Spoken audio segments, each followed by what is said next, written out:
Okay, Merry Christmas, you crazy Christmas Krampuses. I don't know, I got nothing. Yeah, welcome to another Saturday night gaming stream with Mark W and Rob Bob. Rob Bob is on the other side of this headset tonight. Say hello, Rob Bob. Hello. He says hello. And yeah, today I'm gonna do another game book stream. Last time we played a Lemmings stream.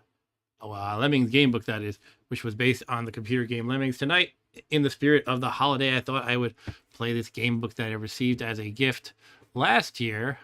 It is called, as you can see, Twas, the Krampus Night Before Christmas, an ace game book by Jonathan Green, illustrated by Tony, how do you say his name, Hoff? Something like that. Yeah, so, Krampus has been kind of in the popular culture over the last decade or so. You probably have heard of it. I don't need to introduce Krampus to anybody, I don't think. I don't know that much about Krampus even. It's based on some sort of a I believe German folklore about an evil demon who will I guess he's like the anti-Santa Claus. He will I don't know, torture or maim children if they're bad, I think. Something like that. I don't know the specifics, but in 2015 there was a Krampus horror movie. There's been like random, internet memes and stuff about Krampus. Everybody's heard about Krampus at this point, it feels like, although it was pretty obscure for a long time, despite the myth, at least here in the US, despite the myth being pretty old. That's my basic understanding. I'm not a Krampus expert by any means. But yeah, what is meant by a game book? Well, if you don't know, it's essentially a choose your own adventure book. And typically, that's where you fight Krampus right here. I don't want to spoil that one.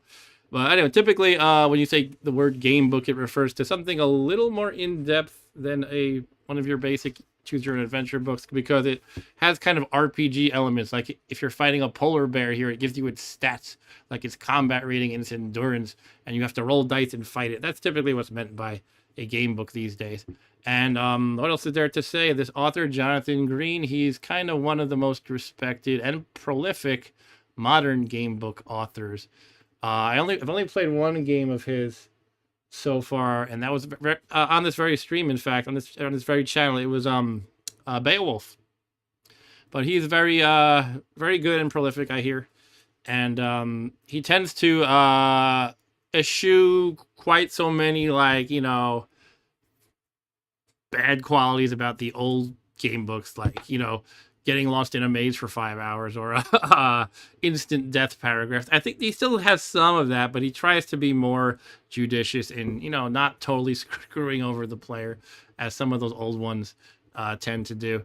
And he's a good writer as well, so I'm looking forward to this, although it's this is actually a thin one for him. He has some really thick ones, like the Dracula book I have is massive. It's like triple the size of this one, I would think, maybe even quadruple. So this is probably for him, for Jonathan, it's a simpler book or a briefer book. Maybe he wrote it in a weekend. I'm sure it takes a lot more work than that. Anyway, yeah, I'm excited to try this because it sounds silly. Like, look, I at the risk of cheating a little bit, look, a gingerbread golem. That just sounds silly. The whole thing sounds silly and fun, and sort of thematically appropriate because it's 2 nights before Christmas. And hey, Ryan says, remember, Mark, don't read the book all the way straight through. He says he's just kind of making a reference how all these game books tend to say in the front, like, this is not like an ordinary book that you read all the way through, as if you didn't know. But maybe some people didn't know. And also, by the way, hello to Mr. Eric Johnson, who is in the chat as well. All right, Rob Bob, you ready to dig into this? Yeah, I'm ready. All right, let's check out, before we actually jump right into the game, though, let's check out the text on the back and the intro and stuff like that. So in the text on the back, it says, "'Twas the night before Christmas when all through the house not a creature was stirring, not even a mouse. Then the clock strikes 13 and you wake to hear a thud downstairs." I was ready to continue with the rhyming, then I just realized the meter is not flowing anymore. It's just prose now. Anyway, investigating, you discover that your home has been invaded by 2 red-cloaked and bearded strangers. Before you know what is happening, Krampus, the Christmas devil, has abducted Santa Claus, and it's up to you to save Saint Nick before Christmas Day dawns and the cruel, birch-wielding monster usurps his position, taking his place forever. Yeah, birch-wielding, my understanding, again, my limited understanding of Krampus, is that he will beat children with sticks. which sounds ridiculous. I mean, they're not even like a big bludgeon. It's like a branch with all like little like sharp ends to it and stuff. Um, at least that's what I've seen in random like videos and things. He knows if you've been good or bad, so be good for goodness sake. Twas the Krampus Night Before Christmas is unlike other books. In fact, it's a portal to a magical wintry world and an adventure inspired by the literature and legends of Christmas. And Ryan had the question. You don't have to answer, but my wife's wondering how tall you are, and is your son taller than you? He's gaining on me. What did we last measure you at, Rob Bob? It was 6'1". Measured him at 6'1".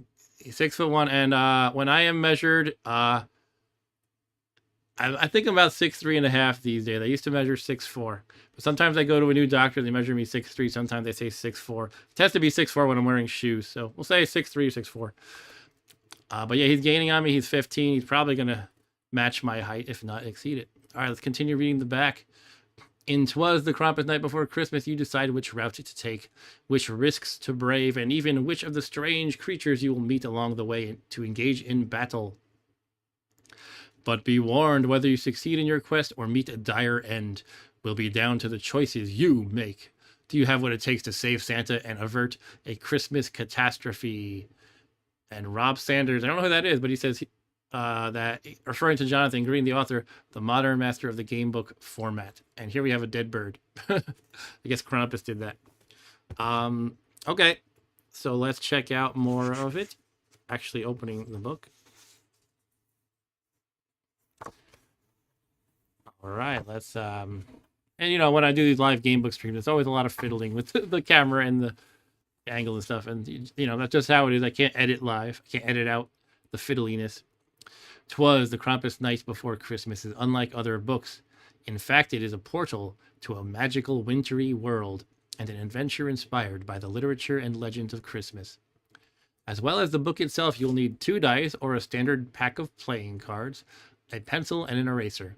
Using these tools and a simple set of game rules contained within the book, you will undertake an epic quest to rescue Father Christmas from the anti-Santa Krampus and avert a Christmas catastrophe. You decide which routes to take, which risks to brave, and even which of the strange creatures you will meet along the way to engage in. This is like a lot of what we already read in the back. I'm just realizing. But be warned, whether you succeed in your quest or meet a dire, yeah, same thing. You'll be able to save Santa. Sorry, I repeated that. It didn't really catch on. I didn't catch on until like the end. I was reading the same thing. All right. And this is a very recent one. This is, relatively speaking, in the gamebook world from 2019. Snowbooks Limited. A lot of playtesters. With special thanks to Paul Simpson. I don't know any of these names. With the exception of Jonathan Green. Twas the Krampus Night Before Christmas.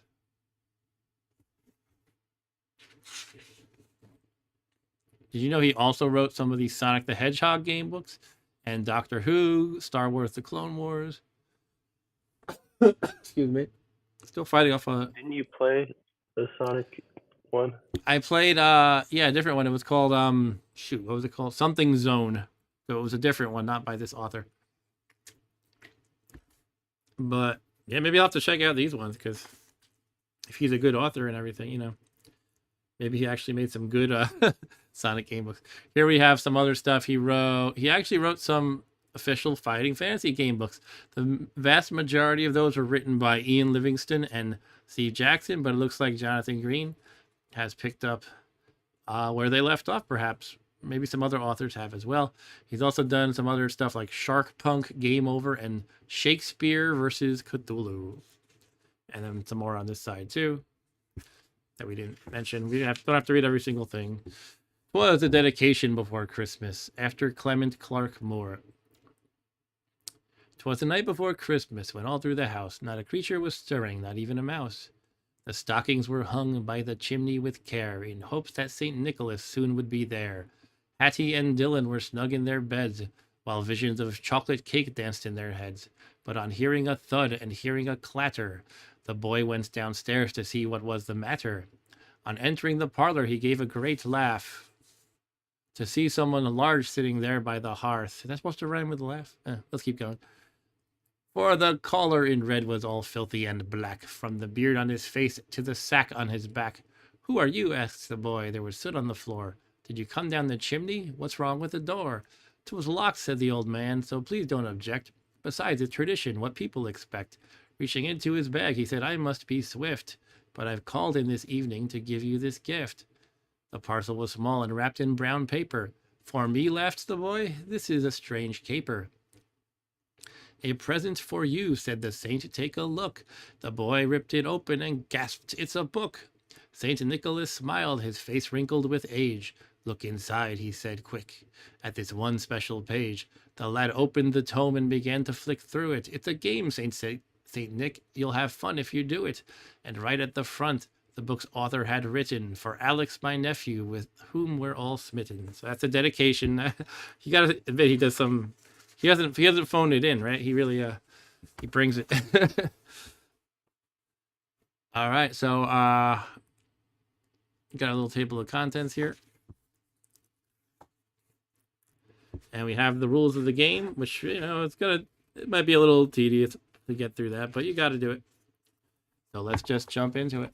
And I'm going to pull out the arms, which hopefully I have a repaired right arm now. You might remember from my past Gamebook streams, I was always screwing this back. My wife had an idea that, like, I was about to, I don't want to get too deep into this, but I was about to make a new hole, but my wife said, what if you, like, stick a rubber band in there just so the screw can't budge? And so we tried that, and so far it seems very stable. Okay. All right, so In the Deep Midwinter, Introduction.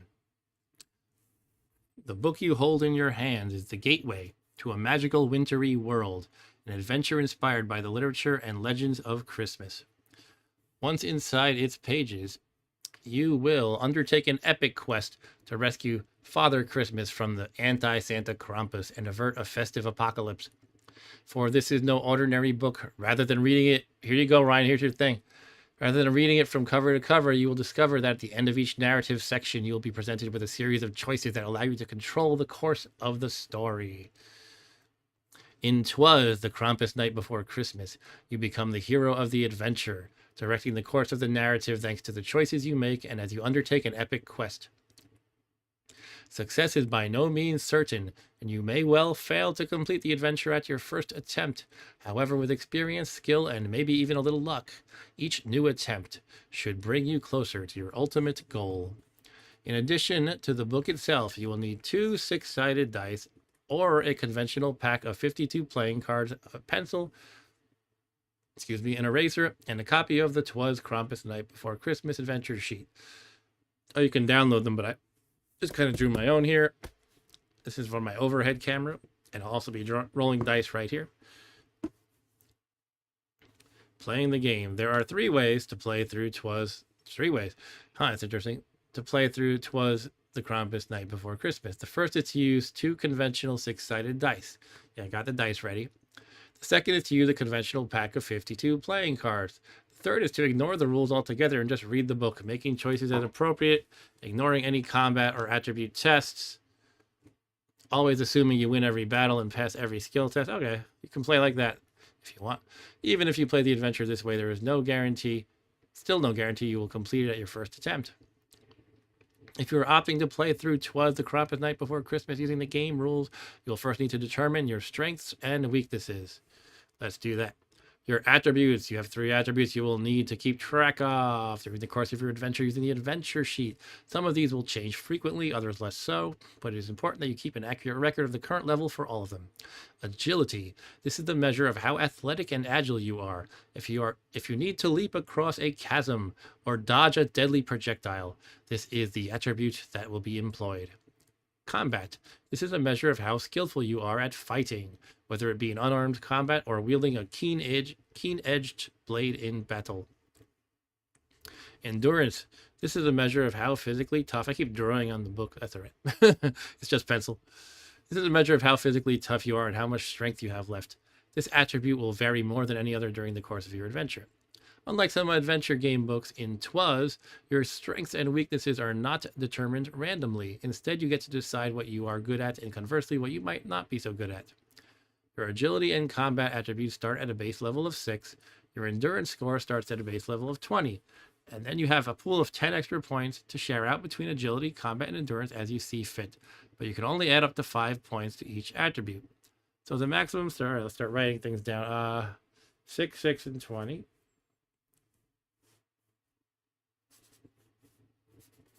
Endurance being the hit points you're going to have to cross out a lot.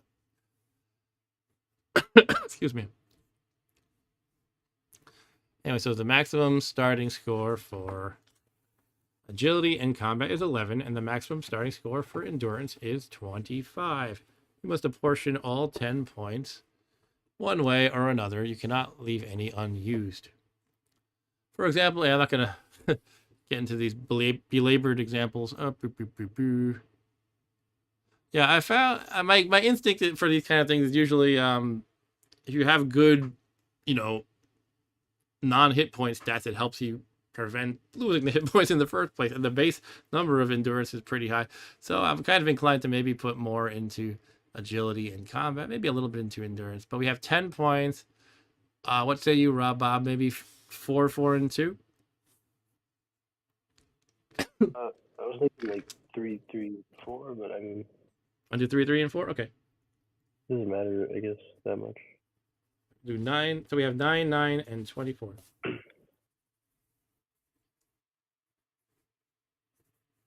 All right.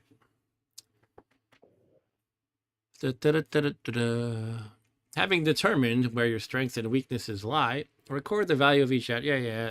Obvious stuff. Write down stuff. That's what it's saying. There are limits on how high each of your attributes can be at the start of the adventure, but there are also limits on how high they can be raised during the course of the adventure, dependent upon bonus points you may be awarded. Neither your agility nor your combat score may exceed 12 points, while your endurance score may not exceed 30 points. However, should your endurance score ever drop to 0 or below, then the adventure is over and you should stop reading immediately. You're dead. If you want to tackle the quest again, you have to start from the beginning, determine your attributes anew, and then starting the story from section 1 once more. If it is your agility or combat that is being tested, simply roll 2 dice. Okay, so in other words, if it says test your agility, you're going to roll 2 dice. If the total rolled is equal to or less than the particular attribute being tested, you've passed the test. Let's do a quick demo. I got some red and green dice here for Christmas time. So if it said make an agility test right now, we see my agility is 9, so I need to roll a 9 or less to succeed, and I did in this example. I rolled a 5. Typical stuff. If it's your endurance being tested, you roll 4 dice instead. Okay, so another quick demo. We have 24 endurance, which right now that's an auto win, because if they're all 6s, it's going to be a 24.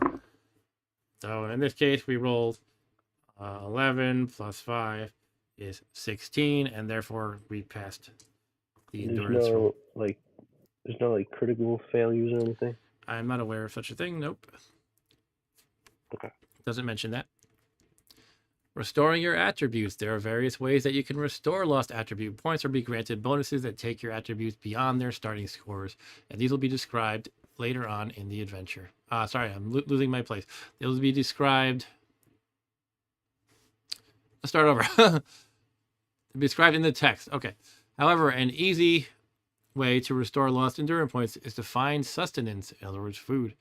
Sometimes you may find enough food that you can take some with you to consume later on in the adventure. Make sure that if you do find any supplies of this nature, you record them on your adventure sheet, along with any information about exactly how many attributes they will restore when consumed. Unless you are told otherwise by the text, 1 meal will restore 4 endurance points. Special abilities. In addition to your 3 basic attributes, you also have 2 special abilities that you can employ at critical moments during your journey through the nightmarish winter wonderland you are about to enter. Naughty or nice. If you find yourself in a tight spot, you can use this ability to change the nature of the magical world around you. However, this may result and you actually making things worse for yourself rather than better. Okay. The pen is mightier. Here come the jokes. The ability allows you to avoid coming to blows with an enemy by altering the narrative of the encounter and thereby enabling you to get away unscathed. These special abilities, these very special abilities, can only be used 3 times each during the course of the adventure. So we're going to check them off here as we use each of them 3 times, up to 3 times. Pardon me with this cough, by the way. It sucks, but I feel okay, really. It's just, I feel bad about annoying you guys with an intermittent cough. I can just mute myself. I Yeah, also have a cough. I could try to do it too, but I'm the one talking mostly. All right. What else? Combat. You will be repeatedly called upon to defend yourself against the denizens of the warped winter wonderland. Sometimes you may even choose to attack these horrors yourself. After all, as they say, the best form of defense is attack. When this happens, start by filling in your opponent's combat and endurance scores in the first... Sorry, I got some text over this. First available Twas encounter box on your adventure sheet. So I'm just going to write it on some scrap paper, essentially. Whenever you engage in combat, you'll be told in the text whether you or your enemy has initiative. In other words, who has the advantage and who gets to attack first. Roll 2 dice and add your combat score. This is your combat rating. Your opponent does the same. That's number 2. Number 3, in each combat round, add a temporary 1-point bonus to the combat rating of whichever of the combatants has the initiative for the duration of that round only. So in other words, it's going to be like you fight up, like I'm going to make up a monster, a candy cane monster. You have the initiative. So I roll my 2 dice and I add 9 because my combat's 9. But because I have the initiative, I add an extra 1. So it's actually adding 10. So I roll 2 dice and let's say I roll an 8. Now I've got an 18 as my total. The candy cane monster, if it has a combat of 6, it rolled a 4. Its total is 10. So I beat it by a bunch. And as it says in number 4 here, if your combat rating is higher than your opponent's, you have wounded your enemy. Deduct 2 points from your opponent's endurance score and move on to step 7. And it sounds complicated. They list so many steps, but really they're just being like super careful that they explain all the cases. And they say 5 is basically the same thing except the opponent wins. 6, if it's a tie, you roll a die. Odd number means you deflect each other's attacks. If it's an even, you go to step 9. What does that mean? So, okay, so odd means nothing happens. 9 mean, even means you each do 1 damage to each other. It's a little bit over-explained in my opinion. But essentially a tie can be you nullify each other's attack or you just nick each other a little bit. And Ryan had a question for Rob Bob. He says, is Rob Bob too old to be excited for Christmas? What's your answer, Rob Bob? I mean, I'm excited. I'm not really getting any gifts, but they're not any like big gifts. He's ratting me out. He's like, I'm not getting anything for Christmas. No, I know it's not like when you were like, oh boy, I'm getting a Wii U. Like when you were 4? No, 3 or 4. But I mean, it's Christmas. I like Christmas. Yeah, Christmas is fun. You get to play Krampus games, right? Yeah. And part of what we're asking relatives to give Rob Bob if they don't know what to do is contribute to his college fund. Yeah. All right. And we get to put a Santa hat on the giant hammerhead shark at work. Oh yeah. Yeah. That's cool. Rob Bob works at a what do you call it? A seafood restaurant? Fish market. Fish market / restaurant. Seafood restaurant. Yeah. All right. Okay, so I've pretty much got a handle on this over-explained combat system. And anybody who's not knocked it down to 0 endurance is dead, essentially. But here's one thing that's worth noting. If you win the combat round, you have the initiative in the next combat round, and vice versa. If neither of you wins it, neither of you gets the initiative bonus for the next combat round. And that's that. So it's pretty simple. The initiative adds a little bit of flair to it. I like that. One thing it doesn't have that Fighting Fantasy has is the ability to test your luck. That was the thing in Fighting Fantasy. If you wanted to like reduce 1 damage or do an extra damage, you could roll against your luck to see if you can succeed at that. Yep. Is this like part of a already existing game system, or is it like its own thing? It's an Ace game book, which I don't know if they all have the same system, but this is I believe the same as the Beowulf book that we played before, which was also an Ace game book Okay. by Jonathan Green. It seems this is all coming back to me. Like I think it's exactly the same. All right. Occasionally, you may find yourself having to fight more than one opponent at once. Such concurrent battles are conducted in the same way as above. Blah blah blah blah blah. You have to work out the combat ratings of all those involved. As long as you have a higher rating than an opponent, you will injure them, no matter how many opponents you are taking on at a time. However, equally, any opponent with a combat rating higher than yours will be able to injure you too. And remember, combat rating is the total roll. So essentially, it's saying if I'm fighting 3, I don't know, evil reindeer, I roll a 10, one of them rolls an 11. That one does damage to me. 2 others roll a 7 and an 8. I do damage to each of them.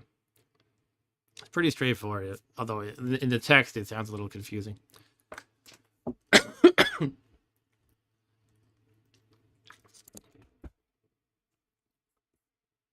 Ryan says you're in my card lane now. I don't know what that means. Oh, about rolling this stuff here. Okay. Yeah, this is just if you want to use a deck of cards to randomize the numbers, you can. I'm going to skip over that. Equipment. You start your adventure with nothing but the pajamas you are wearing, a dressing gown, bed socks, and a pair of slippers. During the course of your quest, you will no doubt acquire all manner of other items that may be of use to you later on.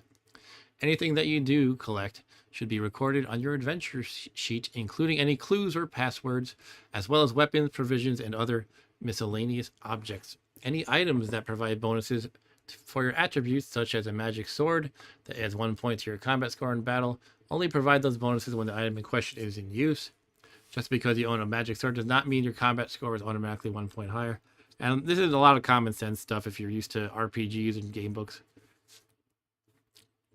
Hints on play. There is more than one path that you can follow through Twas to reach your ultimate goal, but it may take you several attempts to actually complete the adventure. Make notes and draw. Oh, I gotta draw a map. Okay. I was kind of hoping it's fine, really. As long as it's not like a tedious labyrinth, I don't mind. The map will doubtless prove invaluable during future attempts at completing the quest and will allow you to progress more speedily in order to reach unexplored regions. Keep a careful eye on all your attributes throughout the game. Beware of traps and setting off on wild goose chases. However, it would be wise to collect useful items along the way that may aid you further on in your quest. Ending the game. There are several ways that your adventure can end. If your endurance score ever drops to 0 or below, your trials have exhausted and overcome you. They don't want to say dead, but that's what it means. If this happens, stop reading it once.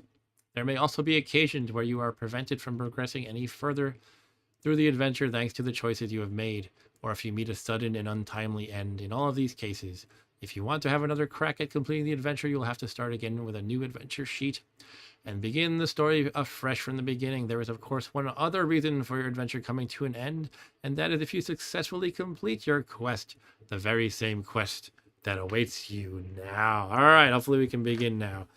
Put away all this silly rule book learning and actually jump into it. I'm hoping we can.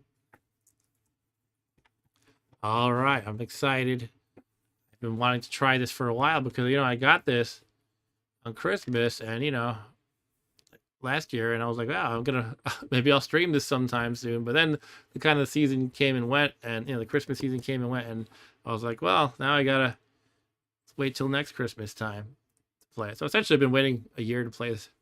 Now I have to sneeze, pardon me.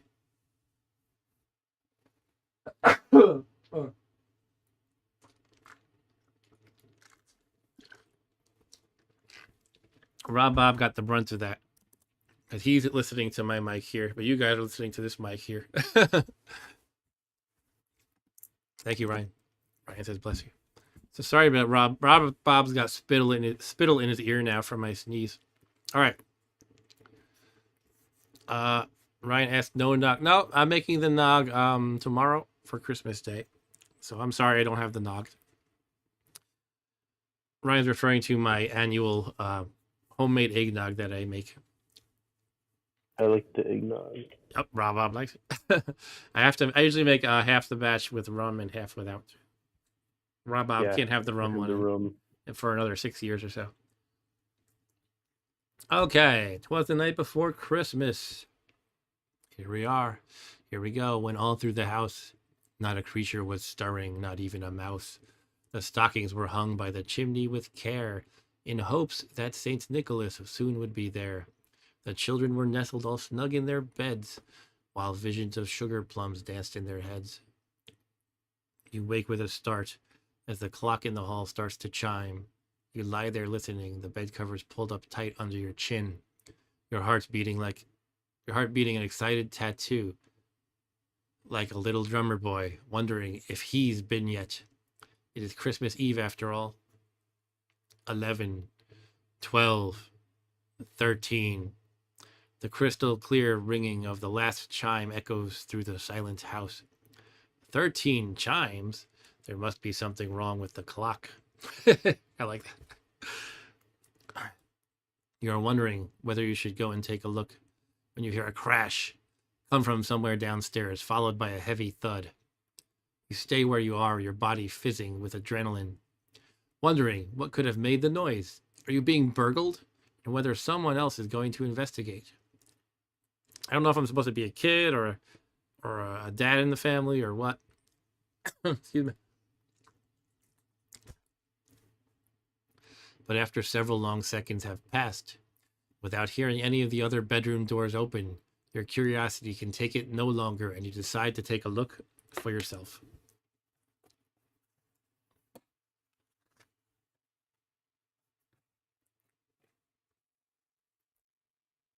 There's a Christmas cracker with some millipede in. Getting out of bed, you pull on your dressing gown over your pajamas, put on your slippers, and quietly creep out of your room. The full moon is visible through the window at the end of the landing. Someone having forgotten to draw the curtains upon going to bed, and so by its wan light, with silent footsteps, you cautiously make your way downstairs. Now turn to one. One happens to be right here. Ryan says we have centipede just like that in New Mexico. Oh, is that a centipede? Yeah, I guess it is, not a millipede. All right. At the bottom of the stairs stands the old grandfather clock that just chimed 13. Sprigs of holly and garlands of tinsel adorn it and the rest of the furniture in the hallway. The front door to the house is before you and remains closed, and there is no sign of anyone having entered this way. To your right is the door to the sitting room.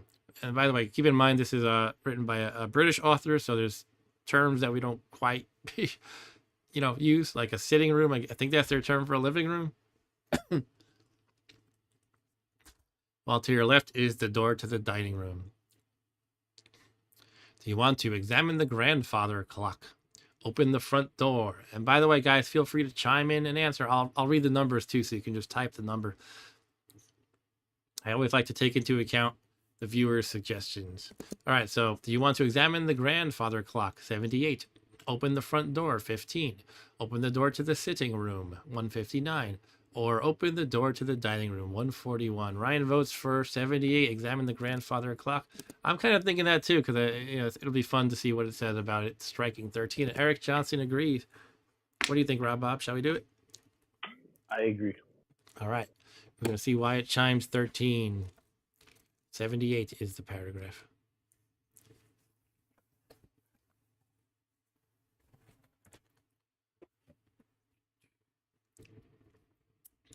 You approach the long case of the looming clock. Sorry about that.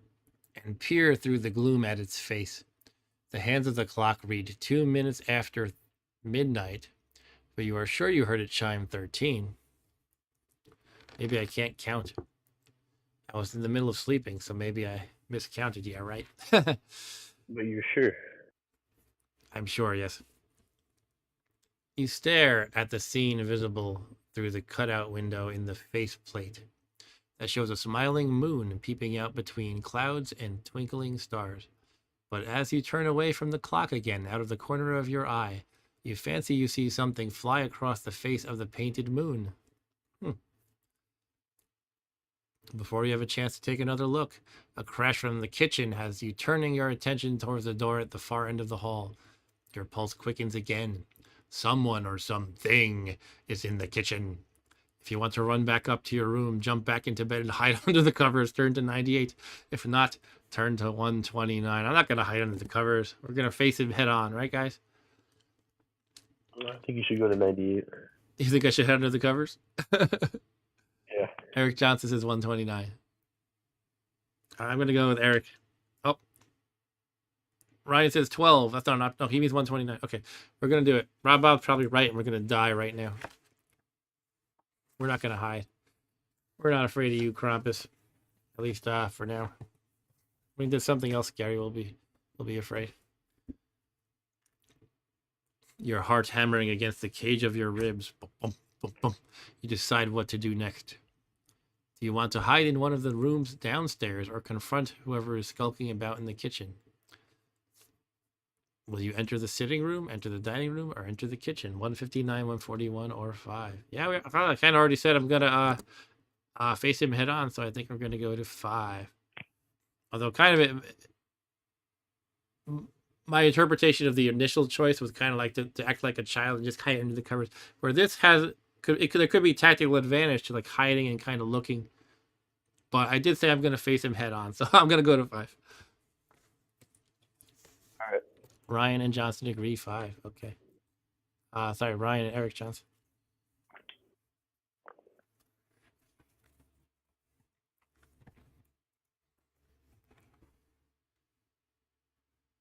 As you enter the kitchen, you feel a cold gust of air, and then the back door slams shut.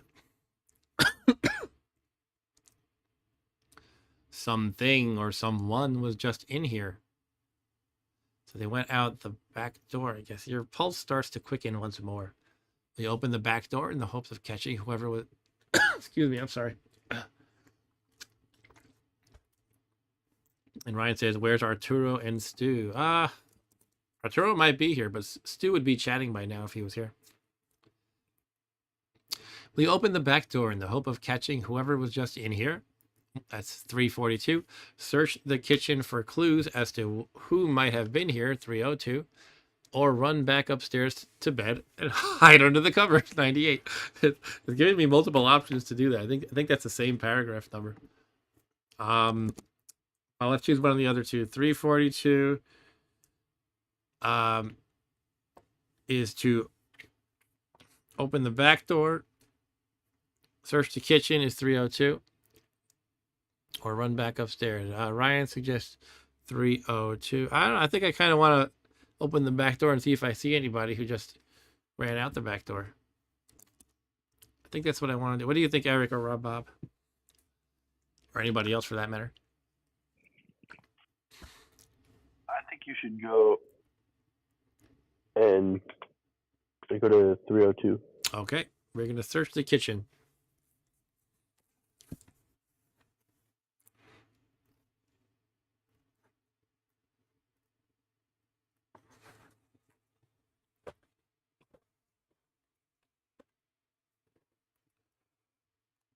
(302). Although nothing on the kitchen counters or worktops appears to have been disturbed, there are scuff marks on the floor, smears of mud, and what looks like soot as well. Amongst all this mess, you find 2 distinct footprints, one made by a human foot, and the other a large hoof print, like that of some cloven-footed creature. The sight unsettles you deeply, and your mind goes back to the thud you heard upon waking when the clock in the hall chimed 13. You start to wonder if the interloper raided the kitchen cupboards and opened them to have a look.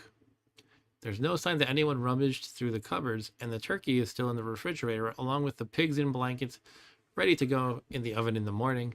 But the sight of all those packets of savory snacks makes your mouth water. So really, I'm thinking that there's some supernatural invader in my house, but I'm like, snacks. That's kind of ridiculous. If you want to help yourself to some of the snacks and make a midnight feast of it, yeah, why don't, well, just go eat. Go to 322. Otherwise, will you open the back door in the hope of catching whoever was just in here? 342. Or run back upstairs to bed and hide under the covers. Again, that's 98. I feel like it's trying to hit you It's trying to that hint. maybe you should hide. All right, that's an option. But But I'm not sure if that means you should do it. yeah, I've already decided I don't want to be hiding under the blankets. Okay, Ryan says we should eat. Yeah, I know what. It must be suggesting we're hungry for a reason. Let's do what Homer Simpson would do. Eric votes for 342. Open the back door. I'm gonna eat some food. It's ridiculous though, but Yeah, I vote eat. I'm doing it anyway. Here comes Krampus. Here comes Krampus. Yeah, yeah, yeah, yeah, yeah.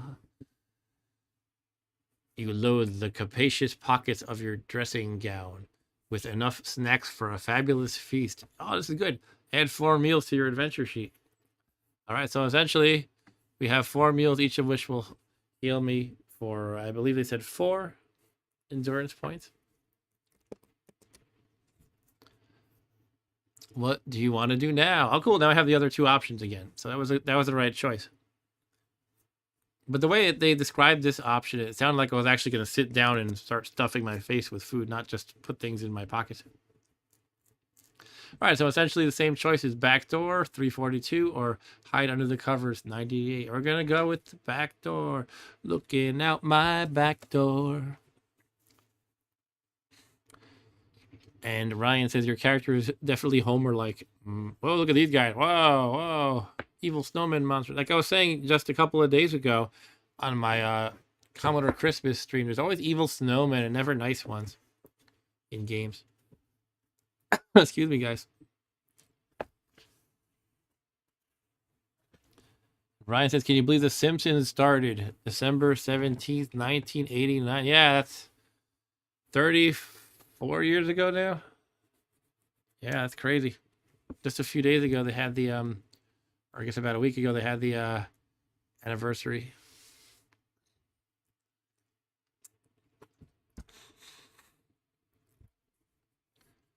And I remember watching that with you know, where Homer blows his Christmas bonus betting on the dog races, and he takes home Santa's little helper, and Bart gets his tattoo, and Marge has to spend the emergency funds to get laser removed and all that stuff.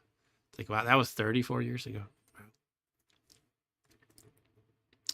There's soot on the handle of the back door too, where someone has opened it from the inside.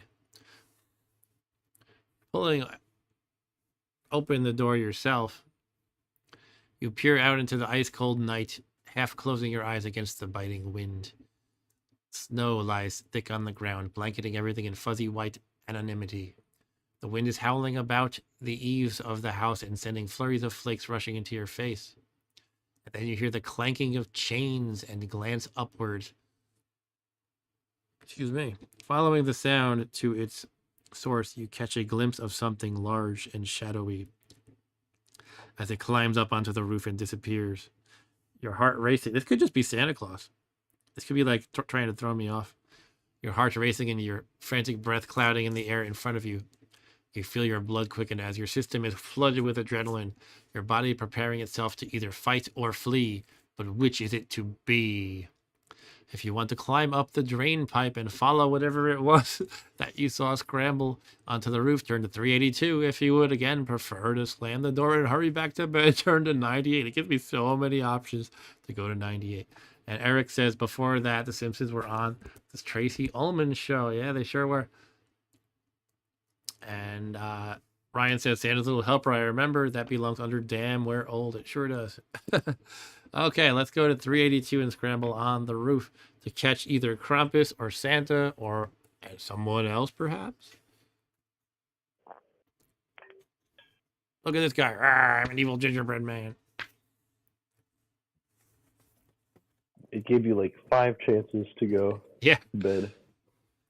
It might turn out that Rob Bob was right when he said he thinks that maybe you're supposed to do that.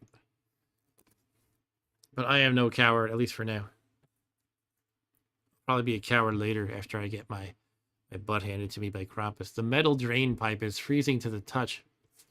But despite this, you grab hold and use it to scale the side of the building as you head for the roof. Higher and higher you climb into the snowy night. Take an endurance test. If you pass the test, earn a 48. If you fail, 402. All right, so again, it's impossible for us to actually fail with 24 endurance, but just for the fun of it, we'll do it as a formality. Oops.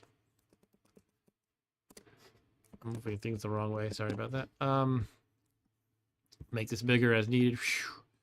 So the idea is, again, just to remind you, we roll our endurance or less on 4 dice. It is impossible for us to fail. All right, so that is less than 24, as you can see.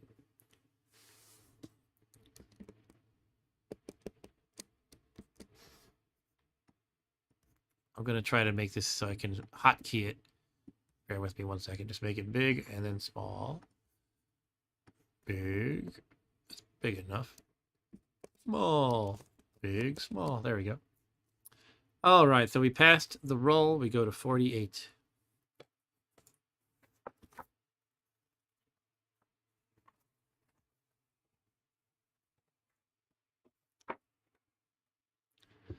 Making it to the top of the drain pipe, you grab hold of the guttering and haul yourself onto the roof as the blizzard howls around you.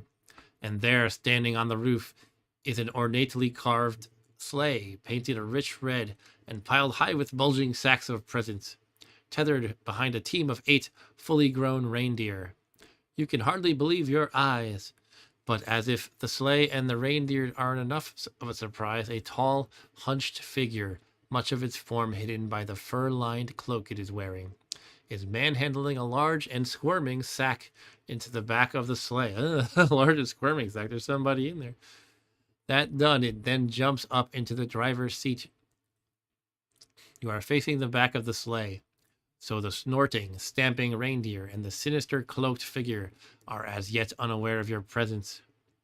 Taking up the reins, the figure tugs on them sharply and cracks the whip it is holding in its right hand. Startled as one, the reindeer leap forward, and the sleigh starts start to slide across the tiles towards the edge of the roof. Do you want to climb on board the sleigh before it takes off? 13, or do you think it would be more sensible to shimmy back down the drain pipe to the ground? 62.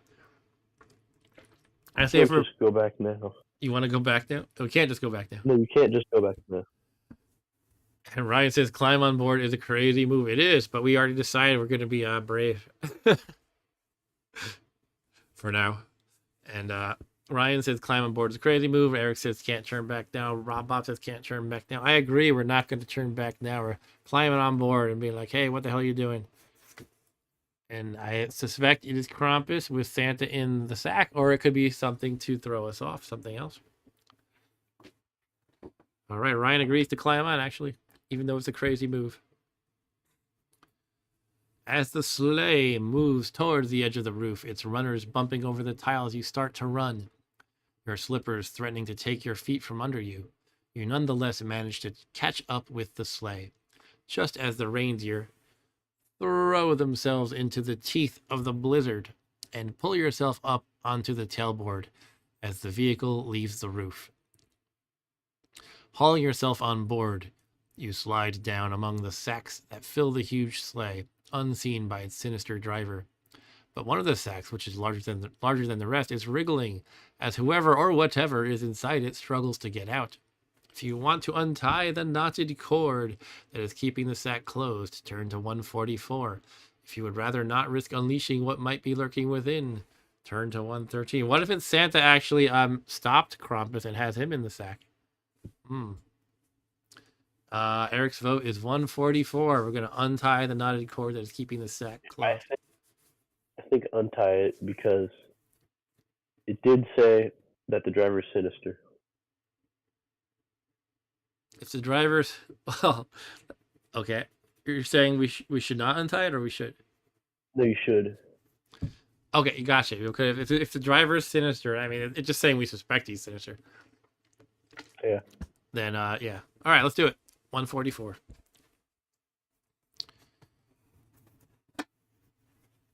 Here comes Krampus. Here comes Krampus.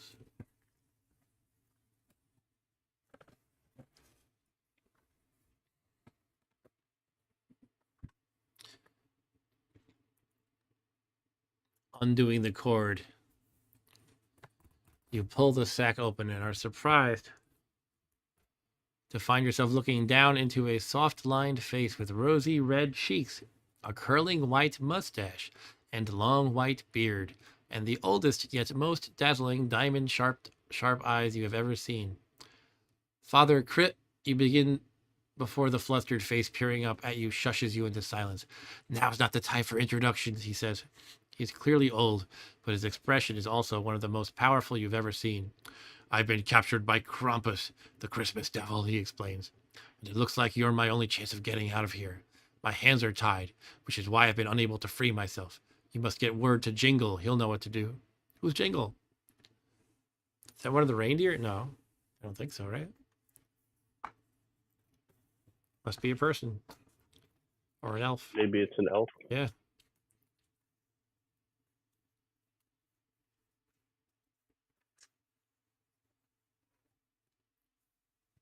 Too bad I'm not armed. I could just shoot Krampus right now and the game book is over. Take that, Krampus. Then we'd all crash though, right? Hearing a sudden snarl. Ryan says Jingle is his head of security. Sure. Hearing a sudden snarl, you look up to see the driver leaving his seat at the front of the sleigh as he scrambles over the piles of sacks in an attempt to get his filthy claws on you. Oh, he sees me. Make a note that your opponent has the initiative in the forthcoming battle and turn to 131. I'm already going toe-to-toe with Krampus. I thought he would be like a final boss kind of a thing. Maybe it's not him. Maybe it's a servant of Krampus or something.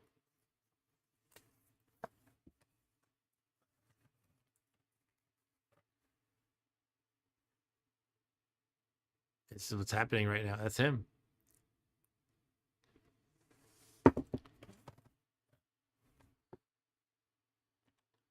A bolt of lightning suddenly splits the sky and the snowstorm asunder. Just at that moment, the other's hood falls back, revealing his horrible face for the first time. It is the demonic leer of some hideous amalgam of man and beast, with the caprine ghost. I don't actually know that word, caprine. Caprine ghost of a goat. Sorry, the caprine eyes of a goat. Wolfish fangs and long curling horns. A prehensile tongue whips from the creature's mouth, moving as if with a life of its own, and a guttural cackle arises from the devil's throat. What do we have here? A devious spy.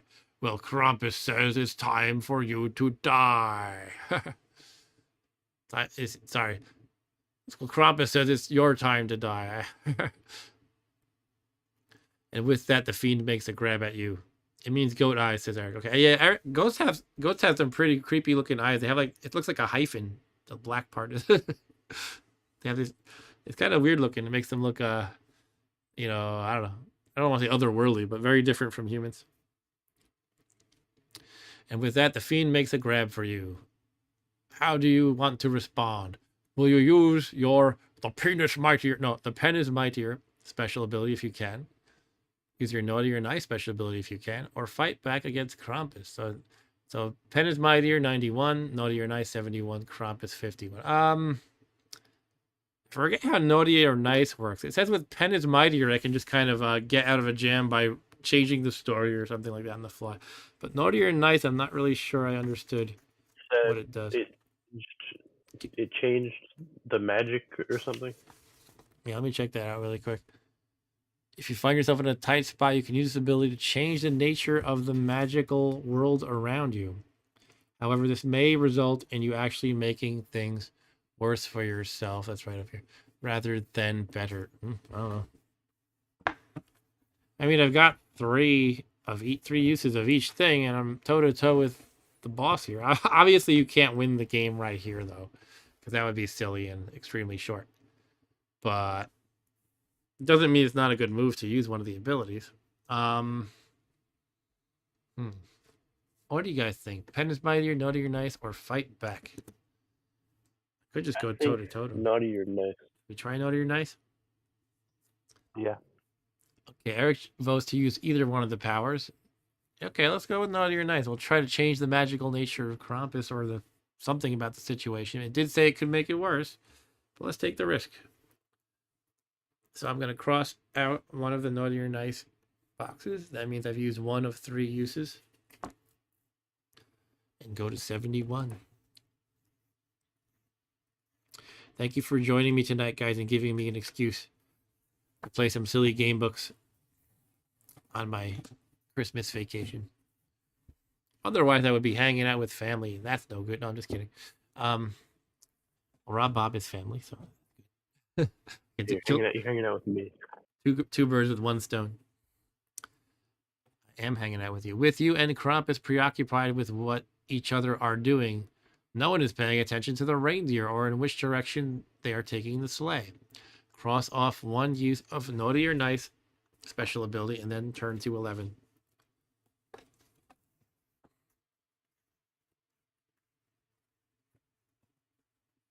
Here comes Krampus. With a snapping of wood and shearing of metal, the sleigh slams into the ground, and you and the sinister creature are violently thrown out by the force of the impact. If you want to invoke your naughty or nice special ability now, you can, and you still can. Okay, I think this is just a little bit weird artifact of the branching. I don't think I have to cross off a second one. I think it's referring to the same one they already selected. I'm going to use it 175. I know it's saying if you want to use it again. I don't think it means that. Okay. Hopefully I'm not cheating, but I just have a feeling based on the way there's probably multiple ways to get there that it would make more sense if I took a different path. You know, it was a little weird the way it was phrased, but I don't think it means the second one. Worst case, I cheated and gave myself one naughty or nice extra. I don't think it's a huge deal. Although momentum sends you flying some distance from, I just don't think they would give you 2 options next to each other like that, right? Anyway, although momentum sends you flying some distance from the sleigh, you are fortunate enough to land in a deep snowdrift, which saves you from suffering any injuries. Turn to 215. All right, thank you, naughty or nice.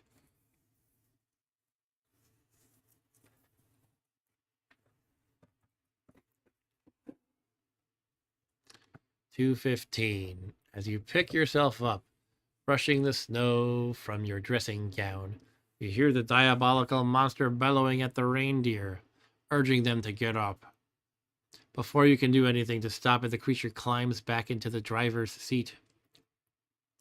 One crack of the devil's whip sends the reindeer galloping into the sky again, dragging the battered sleigh after them, and leaving you all alone in the snowy wilderness with no idea of where you are or how to get home. You are in the depths of a forest. Snow covers the ground and the trees and continues to fall from the sky, muffling all sound apart from the crunch of the stuff under your feet. What you wouldn't do for a pair of snow boots right now. If you have the word cozy recorded on your adventure sheet, nope, 364. Otherwise, 384. And Ryan said a good ending would be you, Santa, and Krampus all die in the crash. Yeah, after like the first, 15 paragraphs, if even. Turn to 384. Because we don't have cozy. Hold on. Yeah, 384.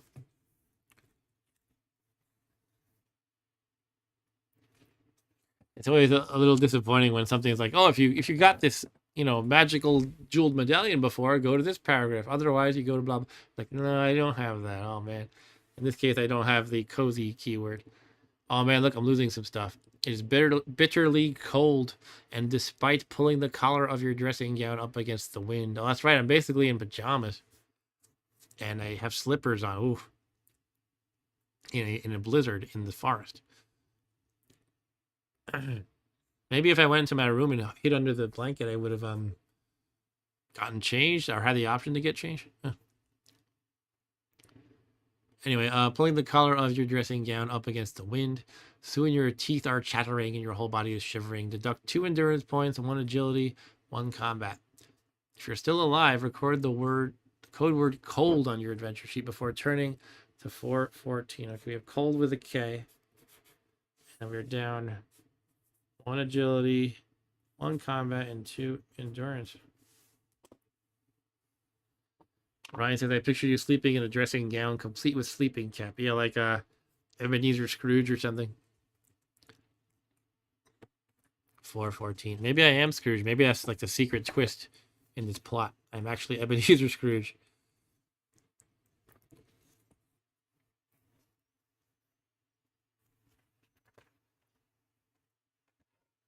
Sorry about that. Okay, although you are aware of your immediate location, you have no idea where that is in relation to your home. The night sky, thick with wintry clouds, you cannot even locate north. But not knowing what else to do, you set off regardless, trudging through the snow. And then a light appears through the darkness. Drawn to the light like a moth to a candle flame, you soon find yourself before a single-story hovel. Thick smoke rises from a stone-built chimney, but the rest of the building is constructed from wood, with a layer of haphazard thatch on the roof. Do you want to knock on the door in the hope of finding shelter from the night in the cold, 4, or would you rather keep trudging through the snow, heading in what you think is roughly the same direction as the sleigh went, 444? I think we gotta try to knock on the door, right? We're already suffering damage. Do you guys agree? Yeah, I agree. I mean, it could be a bad guy, but we have to take the chance, I think. Okay, we're knocking on the door. Going to 4.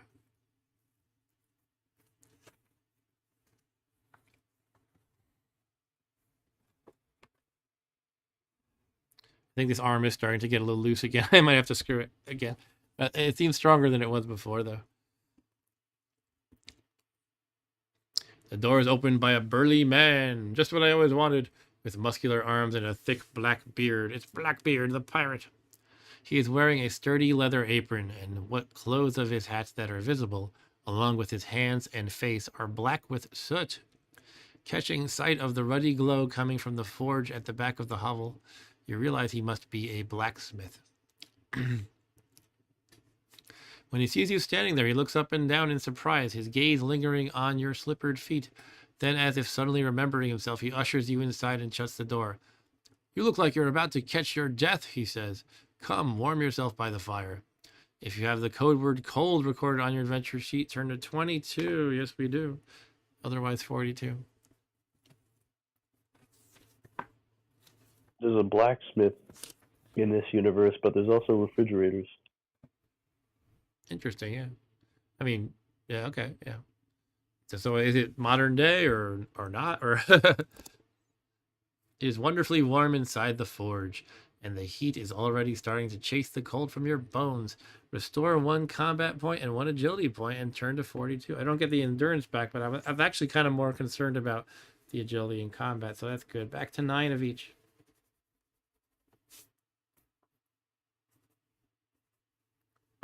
Okay. Ryan says, my wife lost interest. She's in the kitchen watching TV on her laptop. That's fine. She's not as nerdy as you are, as we are. I guess. 42.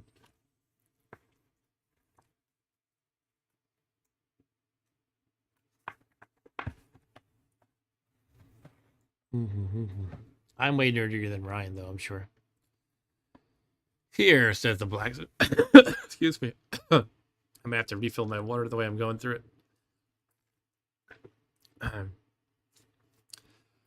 Here, says the blacksmith, limping over to a cooking pot hung over the fire. He ladled some broth into a wooden bowl before passing it to you along with a spoon. It'll warm you from the inside out. You do not need to be told twice, and you gulp down the steaming soup. It is very nourishing, full of root vegetables. Gain 4 endurance. Okay, so I guess I'm back to my... I guess I can't go back above 24, right? Is that what it said? I'm going to assume that's what it said in the intro. So I have 24 endurance, not 26.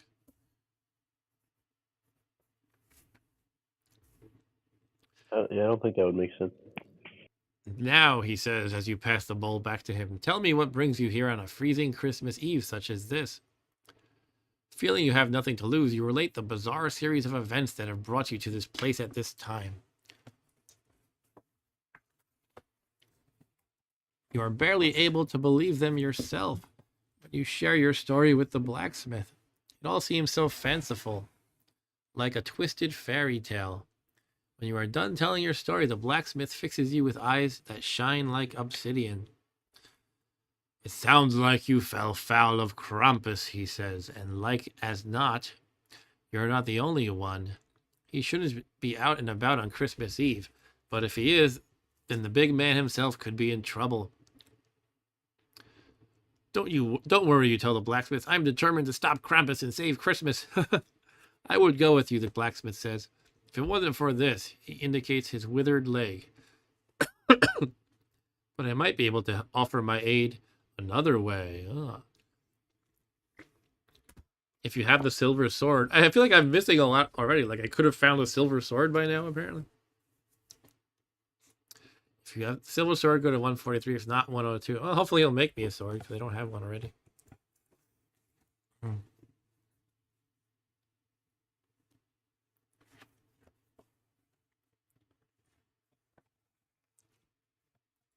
Fighting a jack in the box at that paragraph. We're at 102. These polar climbs are a hazard to any traveler, and not just because of the cold, the blacksmith says. How do you intend to defend yourself should you run into any opposition? I have my wits, you say. They've got me this far. But what you really need is a weapon, the blacksmith says, for those times when you can't beat your foes by brains alone. Here, take this. He offers you the axe he clearly uses to chop the wood for the fire, and you see no reason not to accept it. And my axe! Record the blacksmith's axe on your adventure sheet and make a note that when you use it in battle, you may add 1 point to your combat rating. All right, axe.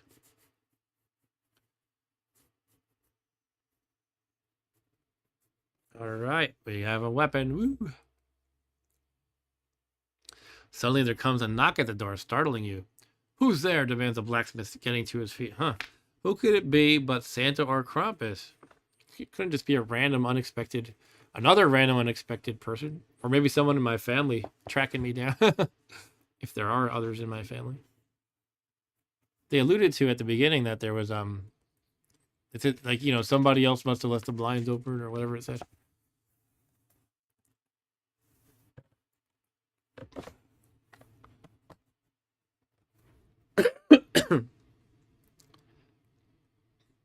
He pulls open the door. Standing there is a beautiful young woman, a shawl pulled tight under her chin and held in place by one ice blue hand. Following the blacksmith's horrified gaze, as the woman takes a step over the threshold, you see that under her skirts, rather than feet, she has cloven hooves of a goat. Begone, deceiver, the blacksmith cries, grabbing a pair of red-hot iron tongs from the forge. Catching the demon's nose between the glowing pincers, he drags her, kicking and screaming, outside. Suddenly shedding her clothes, she unfurls wings as broad and black as a dragon's, and escaping the blacksmith's hold, takes to the air, still howling in pain as she flies away into the night. Record the code word cruel on your adventure sheet and turn to 310. Cruel. It makes it sound like I did something bad. And I'll be on Santa's naughty list for it. No, I didn't do it. I didn't do it. Nobody saw me do it. You can't prove anything. Speaking of old Simpsons quotes.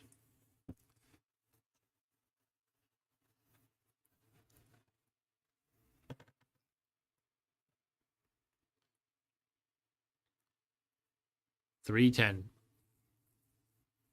There's no time to delay. You are sure the succubus is on her way to alert your quarry to your progress. The destination lies to the north, beyond the mountains, the blacksmith tells you. But betwixt here and there lies a forest and a frozen lake. It will be up to you to decide which path to follow, but both will ultimately bring you to the river of ice that marks the passage through the mountains. Good luck.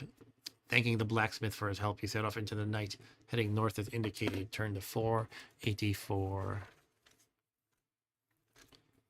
Here comes Krampus, here comes Krampus. Yeah, yeah, yeah, yeah, yeah.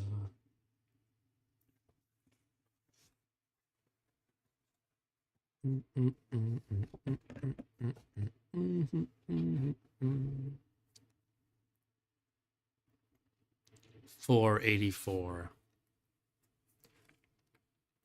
As you follow a path between two pine-clad ridges, the wind suddenly drops, and you see a wintry wonderland laid out before you, illuminated by the monochrome light of the now invisible moon. I wish the blacksmith had given me some better clothing.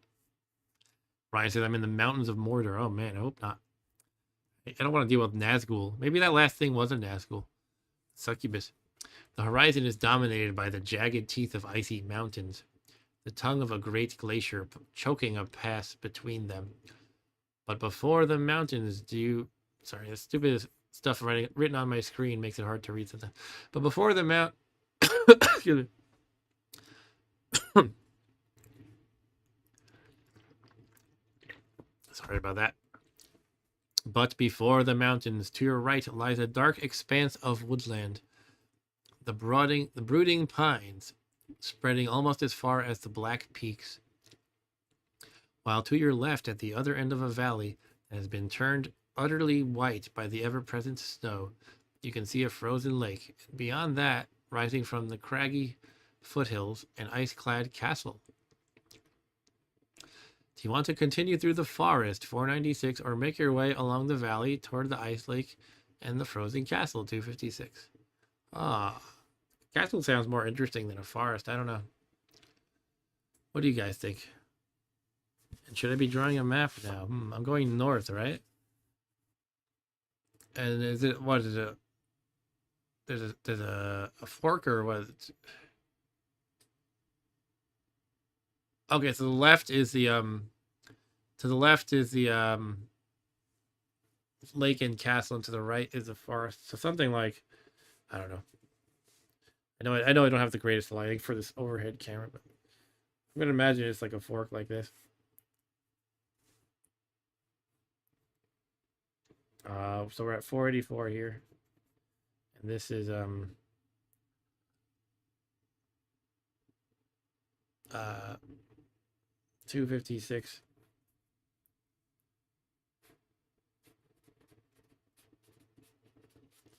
Over here it's 496 forest. I know you can probably barely see this. It's mostly for me. Okay. 256 is Eric's vote. Yeah, let's go with that. We're gonna head towards the ice lake and the frozen castle.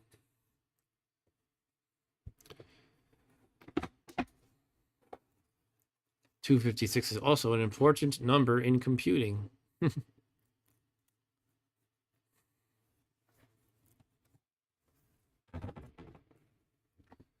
256.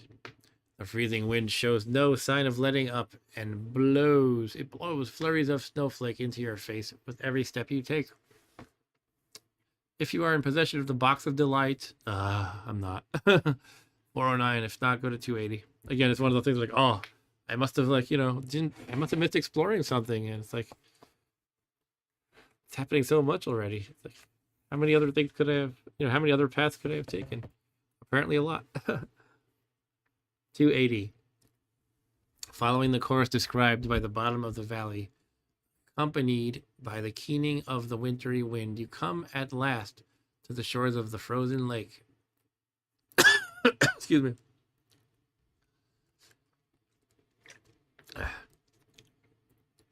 The most direct route to the castle is across the lake itself. Okay, so we have a lake at 280.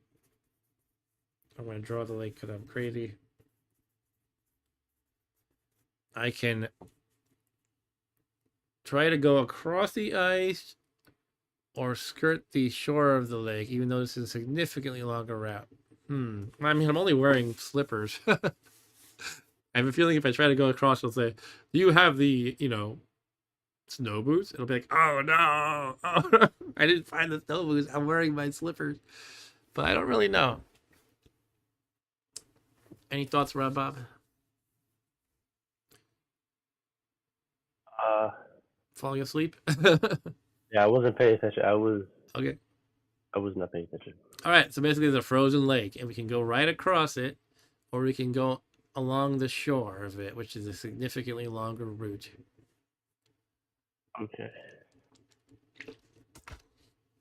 So Ryan's vote is to skirt the lake. I think maybe I'll do that. yeah, all right. Okay, let's do that. If I had something that gave me confidence it would be easy to cross the frozen lake, then maybe. Like again, if I had snow boots.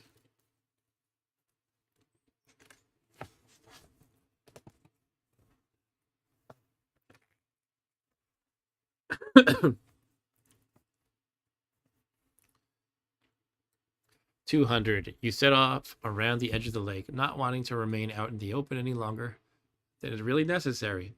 But then the wind starts to rise again. You are forced to fight for every step as you advance through the biting blizzard. Between the gusting flurries of snow, you see something through the whiteout. Something that is only a little darker than the snow shrouding it. And then you see the red stains besmirching the snow. As you draw closer still, there is a temporary respite from the gale as the wind drops and the macabre scene is revealed. Lying in the snow is the body of what is clearly a dead reindeer. And picking at the carcass are a pair of large white wolves. There is no indication that the wolves have seen you, and you are downwind of them, so they can't have picked up your scent either. What do you want to do? Try to sneak past the feeding wolves? Take to your heels and run as fast as you can. Let's read the number, sorry, so you can type the number if you want to say it in the chat. Try to sneak past the feeding wolves, 130. Take to your heels and run as fast as you can, 449. Attack the wolves before they can attack you, 19. Attempt to cross the frozen lake instead, 370. Ryan is like, Ryan says Krampus is probably like, you crashed my sleigh. Stop following me, you psycho. Eric says they all sound like bad ideas. Kind of. I'm gonna go to the bathroom. Bob says he's gonna go to choice number 5, which is go to the bathroom. All right, I'll try to sneak past, and that sounds reasonable. That was Eric's guess. I bet we could find him, but with my axe, I'll hack him up. Hack him up good. But I'm gonna sneak past him. 130. It's possible to catch me anyway. I'll have to fight them. Your heart thumping against your ribs in fear. You try to keep low and creep through the blizzard, hoping that the wolves don't see you and that the crunching of your footsteps on the snow doesn't have them pricking up their ears. If you have the word crumbly recorded on your adventure sheet, I do not. Turn to 289, otherwise 315. Crumbly, would that be good or bad? I don't know. Crumbly.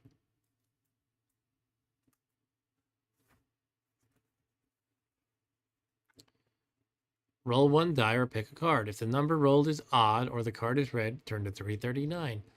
Even or black, 378. All right, so I'm going to roll a die now. I don't know which one is better, but I need even or odd. Okay, magic red die.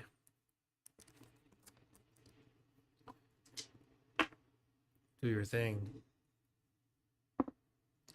That is an odd number. So we are going to 339. Again, I have no idea if that's a good one or not. Good outcome or not. Ryan says, I like the red and green dice. Thanks, Ryan. You know, I like to collect these 6-sided dice. I might even be getting a set or 2 of them for Christmas because I've added a whole bunch of them to my Amazon wish list.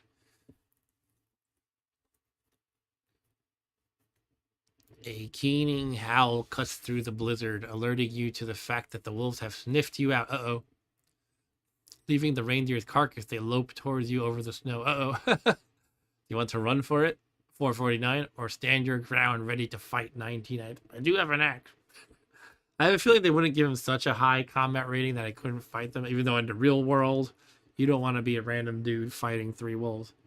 Were the 2 wolves or 3? I don't remember. I think it was 3. And Ryan says in New Mexico, when you order food, they ask red or green for your chili. If you ask for Christmas, they give you red and green chili. Oh, that's fun. And Eric says 19 to fight. Yeah, let's do it. Let's fight these damn wolves. All right, 19. Let's see what you got, Wolvies.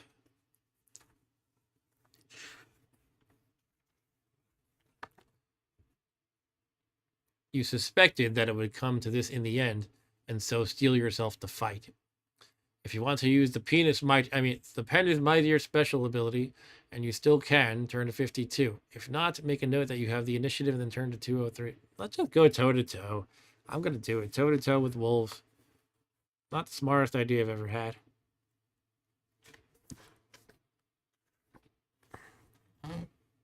Here we are. You must fight the slavering beasts at the same time. Who has the initiative depends on the events that have conspired to bring you to this point. Yeah, I have the initiative, so I add 1. All right, first white wolf, 7 and 7, and the second is 6 and 6. All right, that shouldn't be too bad. So I have the axe, which adds 1, and also initiative, which adds 1. So I have an 11 combat score. And then I roll 2 dice. Hey, Rob Bob's back. Yeah, I'm fighting the 2 wolves, Rob Bob. I'm going to make this nice and big. All right. So we've got Wolf 1. It has 7 and 7. That's their combat and endurance, respectively. Never mind my horrible chicken scratch. You just have to deal with it. 6 and 6 for number 2. All right, let's start rolling, I guess. And again, the way this works is we kind of just resolve them all at once, right? If they roll, if I roll a total of, 15, and one of them has a 13, but the other has a 16, then the one who rolled higher than me harms me, but I harm the one that I rolled higher than. If I roll higher than both of them, I harm both of them. So hopefully I will just keep harming them. So I will roll, I will choose for myself the green dice, and they can be red. So first I will roll for myself, and I roll a 6 plus my 11 is a 17. Wolf 1 adds 7. I think I'm going to have to write this down. I might risk forgetting. Round 1, I have a 17. Me, 17. Wolf 1 and Wolf 2. Wolf 1 is adding 7. So he actually tied me. He got a 17. Had a good roll. And Wolf 2 only adds 6. All right, so he had a 14. So what that means is I rolled better than Wolf 2. So Wolf 2 takes 2 endurance damage. But for Wolf 1, we tied. So what we have to do is roll a die. And odd means we, I guess it doesn't really matter if I got this straight, odd, or even, as long as I'm consistent. I think, though, it's odd means there's a stalemate, but even means we both take a damage. So let me roll that. Odd, so we dealt no damage to each other. And I don't know what that means for initiative if I beat one of them and the other was a tie. Let me just check the manual, and if it's not conclusive, I'll make something up. What I think it should be, though, is it feels like I won the round because I hurt one of them, and then the other was a tie. So I would give myself the initiative, but let me see what it actually says, if it does say anything. This is why they spell out all this complicated detail, because there's, edge cases and things. If you won the combat round, I don't know if I did, because I won one of them but tied another.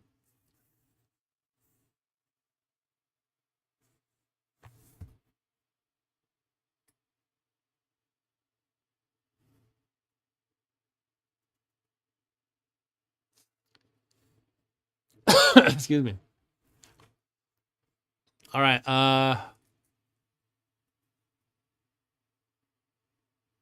So that neither of you won the combat round, neither of you will gain the initiative. Yeah, I'm gonna make a judgment call and say that, you know, if you tie one opponent and beat the other, it counts as winning the round. But if the I don't know what to do if there's like a mixture though. I guess in that case it would be like nobody has initiative. I think since I tied one and beat one, it should count like I have the initiative again. I think it's a fair call. And Ryan says it agreed. Okay, cool. I'm not being cheesy. All right. I'm gonna add 11 once again. I'm using green, right? Did I say green? I use green. I rolled a whopping 11, which becomes a 22. Which I think is impossible for them to beat because they can only add 7 and 6 respectively. So let's roll it just for the fun of it. The first wolf rolls a horrible roll. That becomes a 9 altogether. And the second wolf rolls... What? Maybe I didn't roll that well enough, but I don't know. I thought I gave it a good shake. Anyway, it doesn't really matter because they lost even if I had rolled a 12. So cross off 2 hit points for each of them, or 2 endurance as they call it. And once again, I still have the initiative. So I'm rolling for myself now, the green dice. I had 11 once again. And yeah, another great roll. That is a 21. Only unfortunate thing about these green dice with the the brass pips is it seems to really have a kind of like a bad glare almost, as opposed to these ones. That's all right though. We can manage it. It's not that bad, I'm sure. All right, so 21. And I'm just gonna skip it this time because if they roll a 12, they have a 19 for Wolf 1, 18 for Wolf 2, so I've automatically beat them. And that means Wolf 2 is dead, and Wolf 1 has 3 endurance left.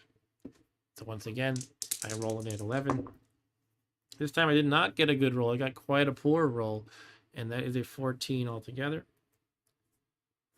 So this guy could easily take a chomp out of me with its fangs.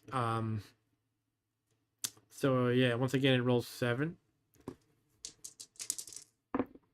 Oh, it rolled poorly too, so that becomes an 11, and I won that round as well.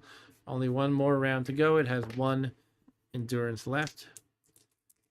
Once again, I add 11, and another great roll, so that becomes a 22, and that's an auto win. The wolf goes down. Woo! Both wolves go down. All right. If you defeat both predators, turn to 83.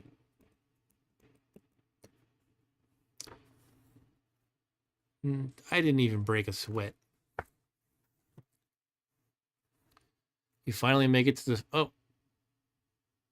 That's it. Okay, I'm already there, I guess. You finally make it to the far side of the lake without falling foul of any other creatures that might be looking for prey on this freezing night.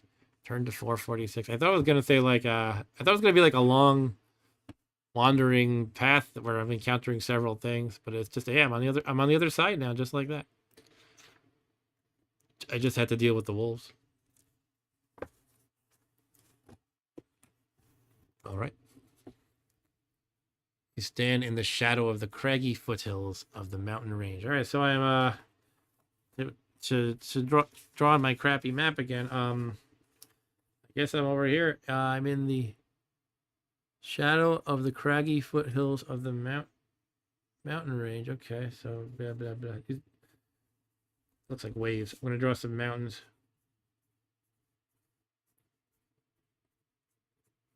Something like that. Not that you can see it too well.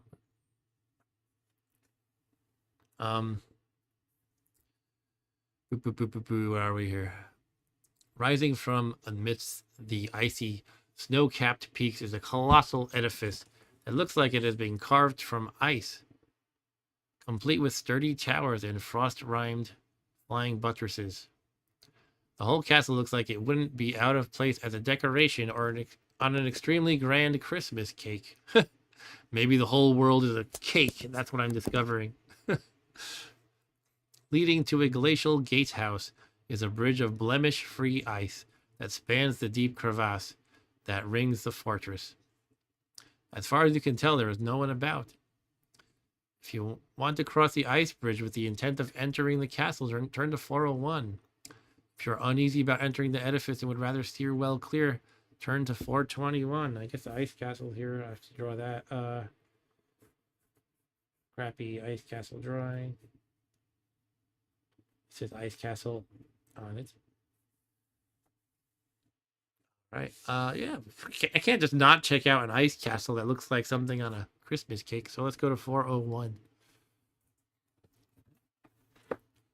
I know you're in there, Krampus. Come out with your hands up.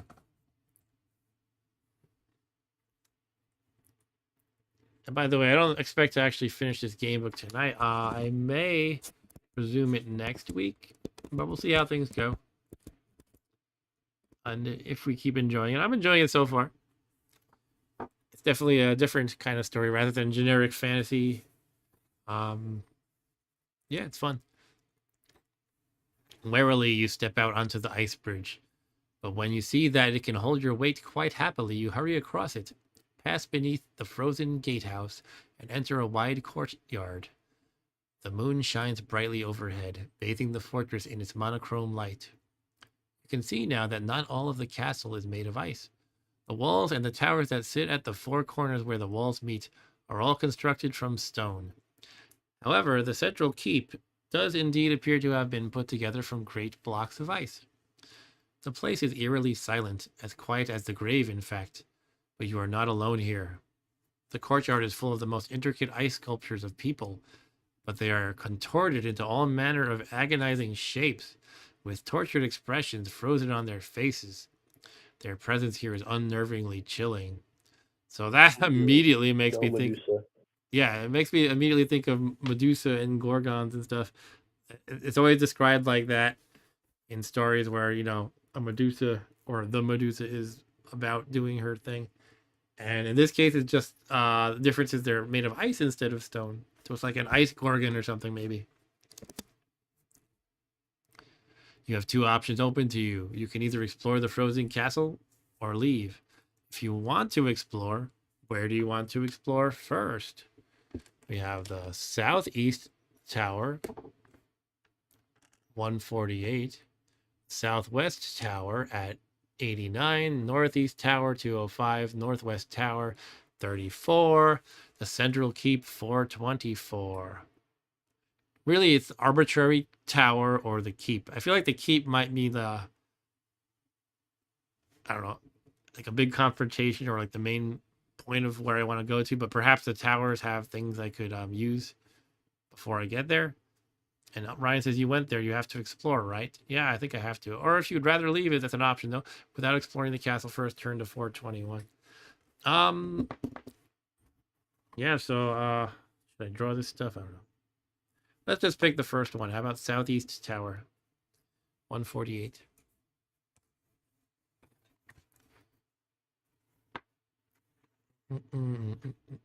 Leave and go back to bed. Yeah. Screw this. What am I doing here? I should be in bed.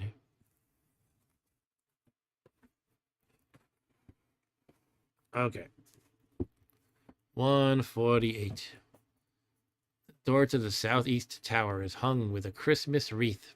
Opening the door beyond it, you find a spiral stone staircase which leads you up to a magnificent banqueting hall, hung with fine tapestries and bedecked with garlands of evergreens. There is even a great Yule log blazing in the hearth, driving the cold from the stone walls and floor of the chamber. Overlooked by a stained glass window, depicting 4 birds singing in the branches of a tree, a long table has been laid with a sumptuous feast. Its centerpiece is a platter bearing a boar's head festooned with holly, and a rosy red apple trapped beneath its teeth. And as well as there being fine food to eat from what is that word? Frumenti and Christmas pie to marchpane and 12th cake. It's funny that these the British words are all foreign to me, like the way they describe their desserts and everything. Like, I don't know what 12th cake is, but there's also mulled cider drink. I know what mulled cider is, though. Like when they talk about like puddings, like, what do you think about pudding? Like, you know, That kind of Jello chocolate puddings kind of stuff. But pudding is like cakes and things to the Brits. Do you want to sit down at the table and have something to eat? 128. Do you want to pour yourself a drink? 109. Or would you prefer not to eat or drink anything and simply exit the tower again? 381. All right, so I'm going to make a note that the southeast tower has the banquet. I feel like I got to try something. Do I want to try food or drink, though? Let's try food. 128. I'll eat the pig. Where's Arturo? He would probably eat the pig.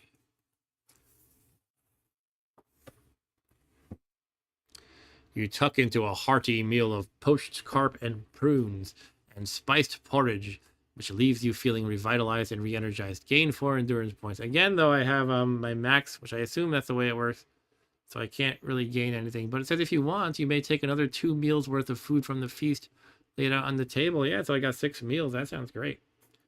Those each heal you by 4, it says. And Ryan says, I bet a whole pig is delicious. I like the apple in the mouth. That's kind of like the stereotypical thing you would see in cartoons.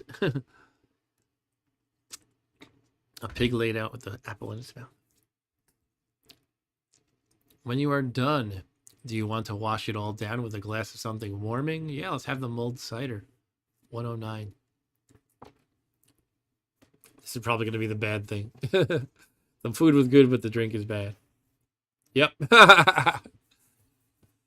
You fill a goblet from the wassail bowl. Here we go, a wassailing. And gulp down the warming drink. However, a moment later, you are vomiting it all up again. Unbeknownst to you, someone has added the juice of mistletoe berries to the concoction, poisoning you in the process. Mistletoe berries are poisonous, good to know. So if you're kissing someone under the mistletoe, don't eat the berries. What the heck is wassail? A wassail is a celebration. Yeah. I think it, well, I don't know if it specifically means like a singing kind of celebration, like something like that. But yeah, it's not a word we use very often.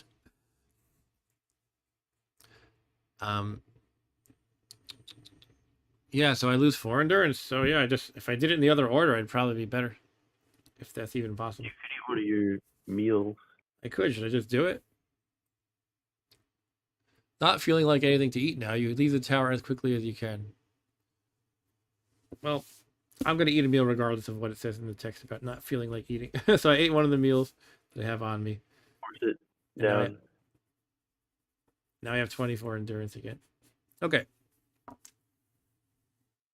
Wassail is actually a drink, pronounced wassail. Is that true? It is. Oh, wow. You're right. It's a beverage made of hot mulled cider. Okay. What does it mean as a verb, though? I gotta look this up now. It means to drink plentiful amounts of alcohol and enjoy oneself with others in a noisy, lively way. Okay, so yeah. As a verb, it means you're like partying noisily while drinking. Interesting.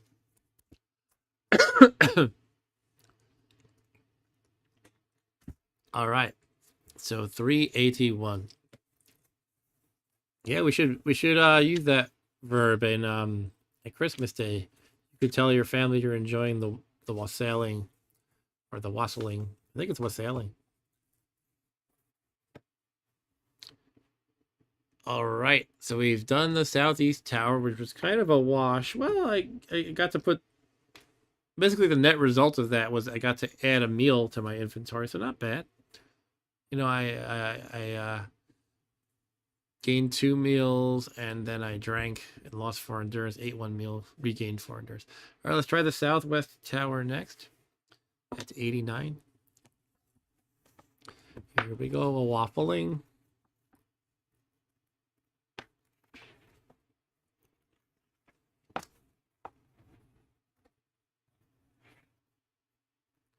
$89. The door to the southwest. Sorry. Oof. I need to be able to figure out how to be quick on my muting. I guess if I put the mouse cursor right over the mute, I can just tap my mouse real quick. And I'm about to cough. All right, sorry about that. The door to the southwest tower is carved with a cross. Entering the tower, you ascend a spiral staircase to a small chapel. Let me write that down.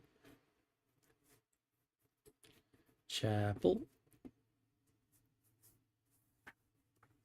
Upon an altar, under a stained glass window depicting a single shining star hanging in a velvet black sky above a small desert town, is a plain wooden box. Now that you are inside the peaceful chapel, do you want to kneel before the altar and spend a minute alone with your thoughts? That's 50. Do you want to open the box? 69. Or do you prefer to leave the chapel tower immediately? 381. And Ryan says, I'm glad to see the cross. At this point, Santa should be calling in Jesus. Yeah, he needs to send in the reinforcements, the big ones. He needs Jesus' help. Excuse me. So much for muting when I need to cough.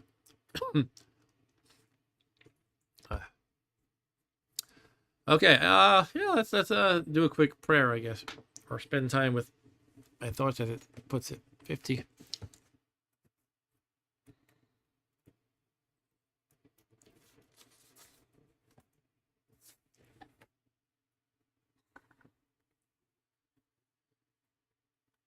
Kneeling before the altar, you close your eyes and listen to the sound of your breathing.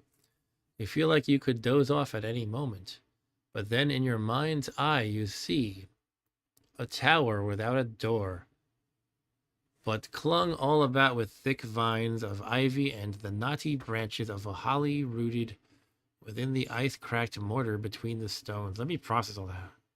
Tower without a door, but clung all about with thick vines of ivy. Okay, and the knotty branches of a holly rooted within the ice-cracked mortar.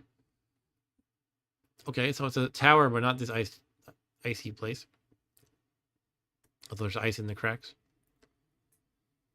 Or ice caused cracks previously. Blinking yourself awake, you really think that you should be on your way again. However, if you haven't tried to open the box and would like to do so now, turn to 69, else 381. All right, let's do that. Open the box. 69.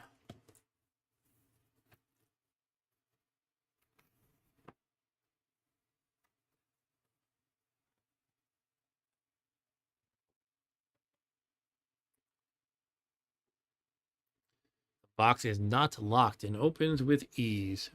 Lying inside it is a large silver key, woo, embossed with the number 37. Having pocketed the key, what would you like to do next? I like how they I like how it just, assumes you take it. There's so many game books that would write something like, if you want, you can add the key to your inventory. It's like, you're gonna take it. Come on. Okay, a large silver key. 37. So that could be a clue to something. If there's a room labeled 37, I don't know, something like that. Paragraph 37. Could be. If I'm on paragraph 37, I could just try a key there. Can you still hear me, Rob Bob? Yeah.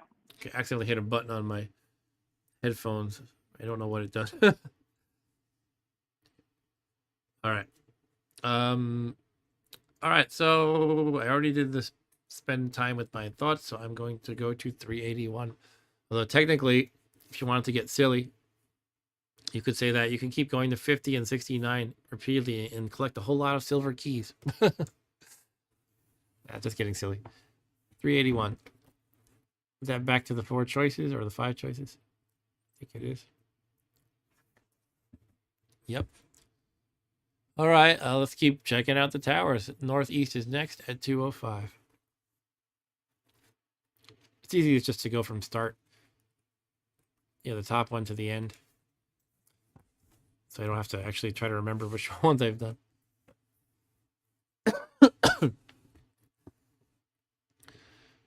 205. You can see that the northeast tower of the castle is different from the rest straight away, since its walls are covered with knotty growths of holly and ivy. That sounds like what I had the vision of.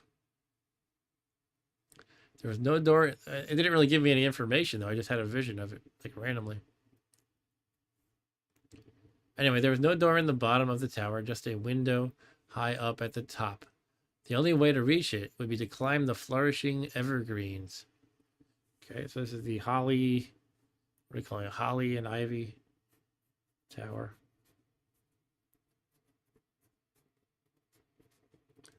All right. Yeah, well, let's do it. I don't want to just back down. Ryan jokes, "Hey Zeus, I need your help. Krampus tied me up." Yeah. Help me, Zeus. Help me, Jeebus. All right, I'm gonna climb up Rapunzel's hair. No, climb up the evergreens.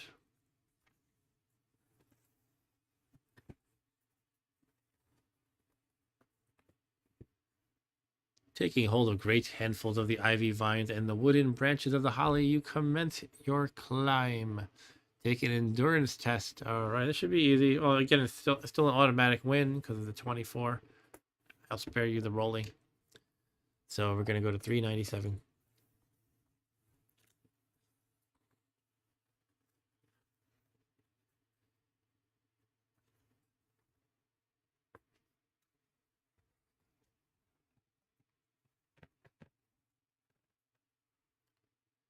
Incredibly, you make it to the top of the tower and finally haul yourself over the window ledge, dropping down into the chamber beyond. You were surprised to see that the evergreens cover the inside of the building as well. Moonlight enters the chamber through a stained glass window, depicting a sprig of mistletoe, and by the light cast by the silvery orb, you see 3 stone tumblers set into the floor. As you are pondering what they could be for, 2 elfin figures emerge from the plants covering the walls. They are clearly both female, but they are also quite clearly formed from the plants, one of holly and one of ivy. Ryan says, "I'm enjoying this, but come on, more Krampus." Okay. "Greetings, stranger," says Holly. "See the tumblers on the floor?" You nod.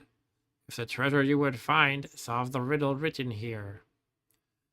"Once the stones are all aligned, you will win the white wood spear," Ivy concludes. That's how I know they talk. Because how else would elves named Holly and Ivy talk? The twin plant people point at a spot on the floor where the moonlight picks out 12 words carved into the stone. I don't know if I have the mental capacity to solve a tough riddle right now, but we'll see. I might need your help, guys. Okay, the twin plant people point out a spot on the wall where the moonlight picks out 12 words carved into the stone. If you want to attempt to solve the riddle, turn to 477. If you would rather leave the tower the same way you climbed up, turn to 381. That's the same, choice paragraph. If you want to attack the evergreens in the hope of forcing them to tell you the answer to the riddle themselves, that's not going to go well. You know that. They're going to use some power to shut me down and harm me a lot, if not kill me outright. Turn to 417. All right. Ryan is encouraging me. He says, "Come on, you're good at riddles." All right, let's do it. 477, the riddle. The Riddler. I should solve it like Batman with these really random word associations that make no sense. I mean the 60s Batman, of course. It'd be like, he said, he said the word brain in his riddle. If you rearrange the letters in brain, that spells Brian. And then Robin's like, Brian Johnson, the lead singer of AC/DC. Precisely, Robin. And AC/DC is a kind of electricity. It must be the doing of Electro. Well, Electro's a Spider-Man villain, but I just kind of made that up on the fly. For how their stupid word association always works on that show. All right. So, the riddle reads as follows. Ships on the sea, fowls at the feast, stars in the sky. If you're able to solve the riddle, oh Jesus, that's it? Okay, if you're able to solve the riddle, you'll end up with a 3-digit number. Holy shit. Sorry, excuse my language. Like what am I supposed to gather from that? Okay, it's numbers of each. All right, let me finish reading the paragraph.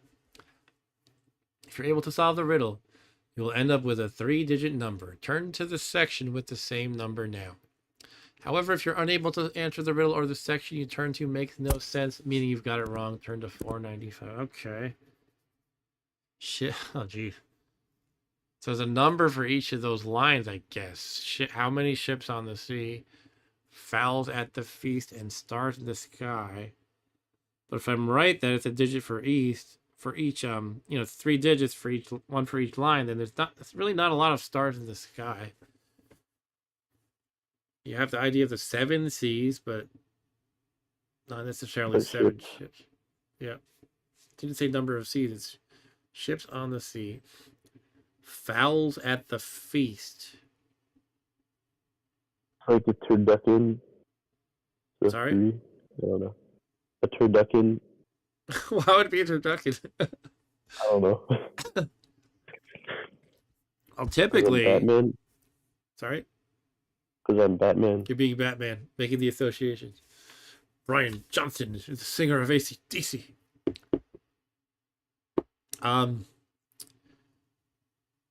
Shoot. How many fowls are usually at a feast? Usually you just have one big bird, right? That's the only time I could think of when there's not one. One big bird. It must refer to Sesame Street. Sesame Street. Cookie Monster. Cookies. Sorry, I'm gonna stop Batmaning now. Well, there's a lot of stars in the sky. There are. So, how can I choose a single digit for stars in the sky?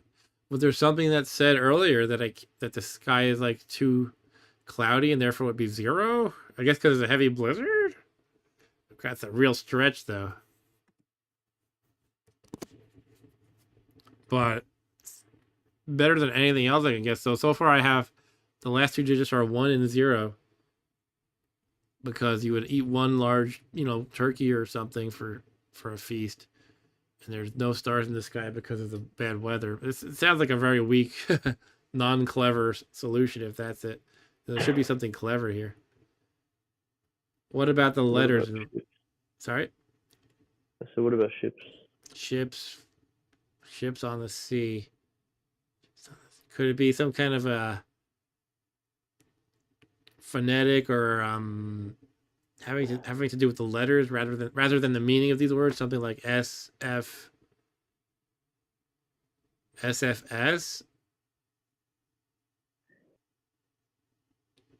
The digit corresponding to those letters, but S is too late in the alphabet to be a single digit.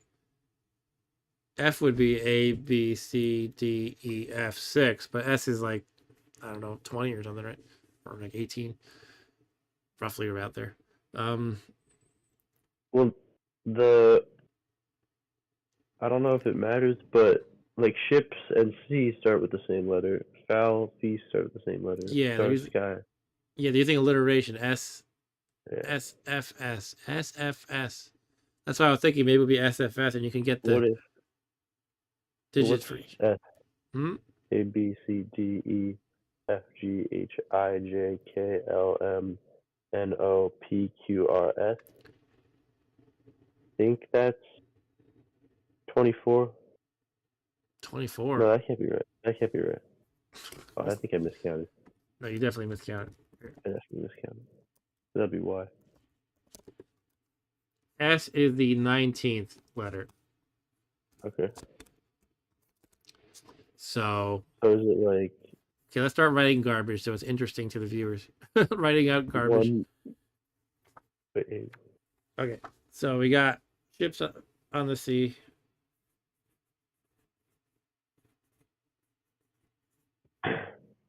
So it's like 6, 19. I don't think that's it. Fowls on the feast. And stars in the sky.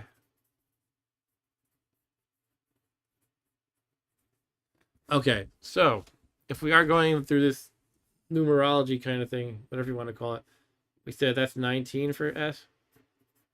It's fowls at the feast. I don't know if that matters, but I'm sorry? odd. You wrote fowls Oh, on the feast. at the feast. Okay. Um, but F is what do we say? 7. A B C D E F 6. You could. This is such a stretch. You could say you add 1 and 9 to make 10, and therefore 0. That's silly. Mm, I don't think so. I don't think so I feel either. like that's not it. Yeah, I think we're on the wrong track. Uh, huh.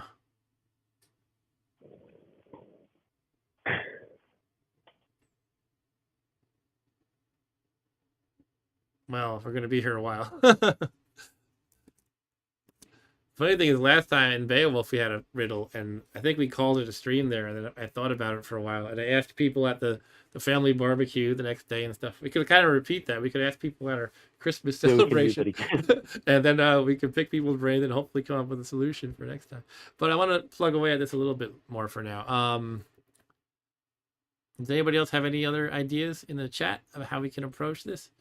Ships on the sea, fowls at the feast, stars in the sky, and we need 3 digits. Ryan says no idea. Do you think we should be looking at the literal meanings here? Probably not. But Ships would be referring to spaceships, which means 0. spaceship, because there's no spaceships in the sea. No. Fowls at the feast, stars in the sky. There's not even like a question, right? No. It's just these are the 3 lines and deal with it. Could it be syllables? It's as good a guess as any, right?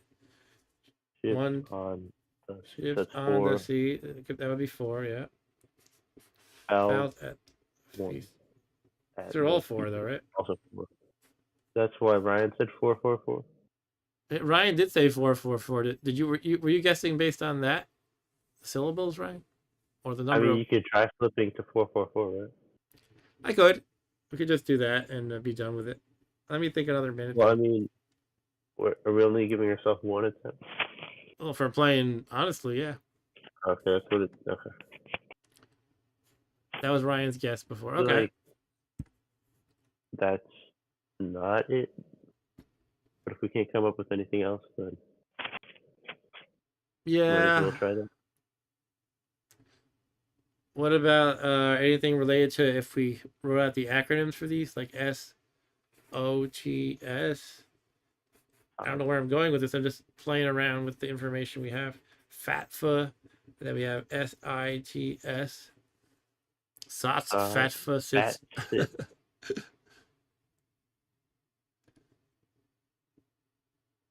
I got nothing but that.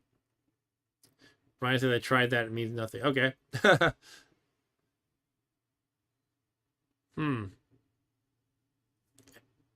Anybody else in the audience have any thoughts? Eric, do you have any ideas of even how we can roughly approach this? Or anybody else who might be watching? I have some messages on Discord. Oh, okay. Ryan showed a picture of himself and his wife watching. That's cool.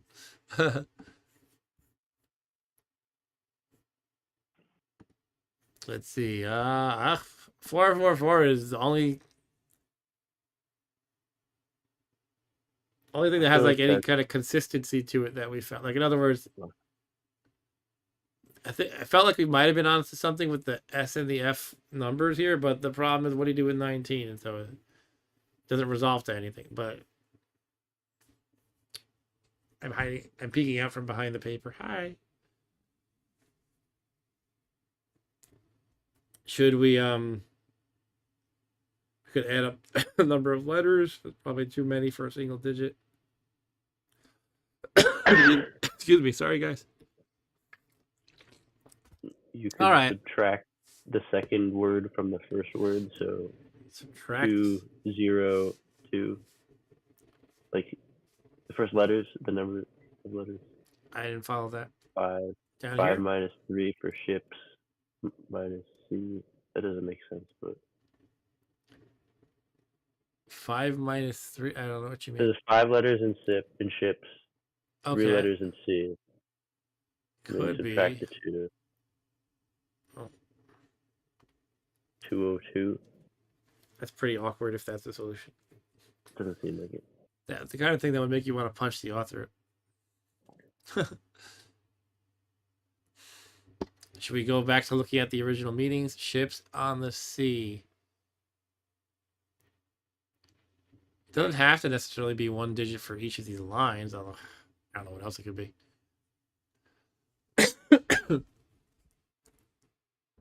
All right, I guess I don't want to sit here forever. So it's either call it the stream now. I don't want to call it a stream now either. We can do another half hour or so, I think. What do you think? Where do you think 656 comes from, Ryan?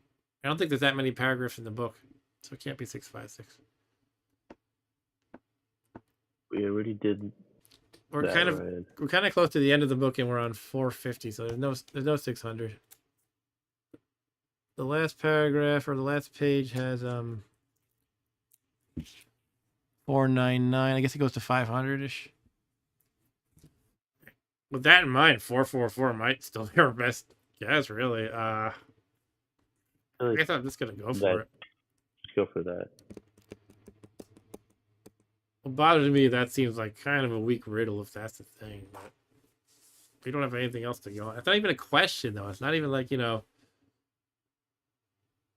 or like, it doesn't lead you to a puzzle to solve. Like, I think of one of the riddles from The Hobbit, which is a door without hinges. No, sorry, it was a box without hinges, key, or lid, yet a golden treasure inside is hid. And that was an egg, or as Gollum said, eggs is. Yeah, like, he doesn't like really ask you a question, Ships on the sea, fowls at the feast, stars in the sky. All right, I'm gonna go with the 444 and lose it. Who knows? Maybe we'll be pleasantly surprised. Too bad Stu's not here. He's good at puzzles. All right, we're going for 444, and essentially, if it makes no sense, we're gonna flip back to 495, which is the "you got it wrong" entry. Essentially, I looked it up. I can't even find anything for it. 444. If 444 says if you have the code word "cold," no, I think that's from when we entered the blacksmith's house. Not Unfortunately. All right, so we got it wrong. 495. Let me just verify that one thing. I mean, I think it should obviously tell you got it right. Otherwise, that would be silly. But I'll just verify this is the blacksmith stuff that we did before. 464.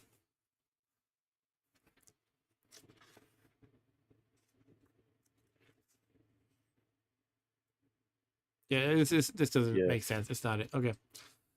All right. Yeah, we're wrong. 495.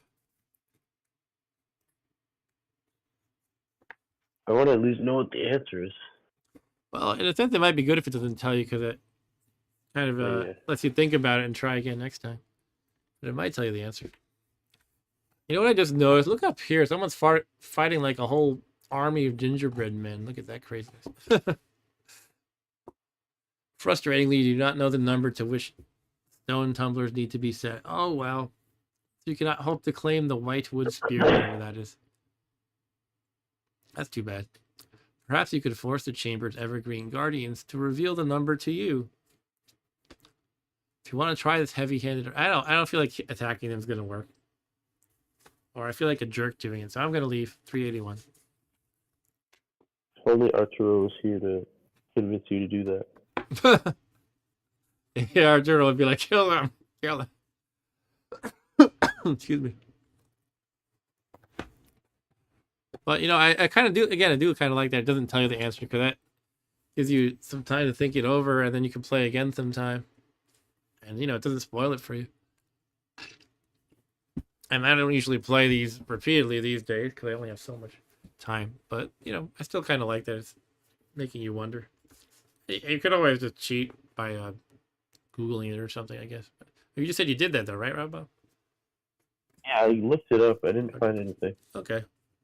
Anyway, the northwest tower is the last option before the central keep. So let's try that. 34.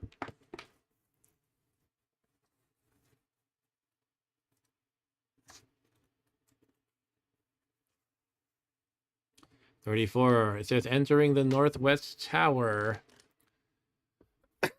Excuse me again.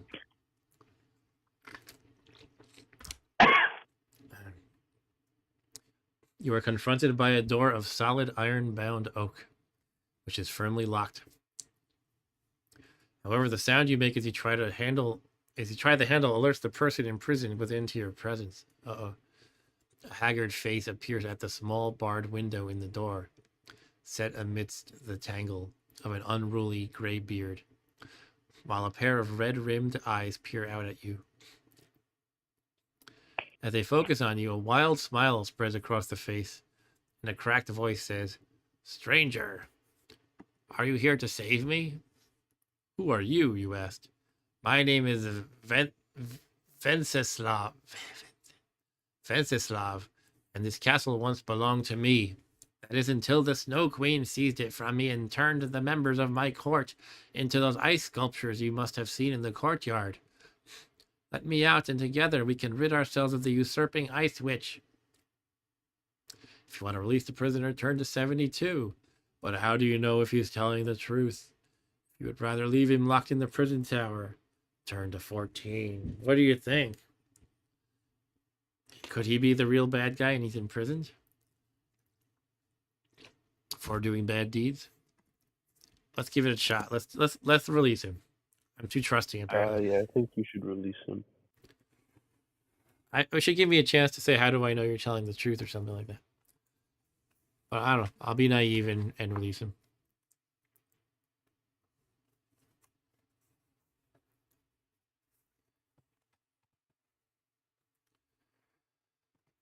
If you have found a key somewhere in the castle, I have, that you think might unlock the door, turn to the number stamped on it. Ah, that's a clever way of doing it. I guess all it does is really like prevent cheating, if anything. Maybe it's not that clever. I intuitively found it clever, so it's clever. In other words, I could say, do you have a large silver key? Go to 37, but also it says if you have a set of lockpicks, you can try those. Let's go to 37.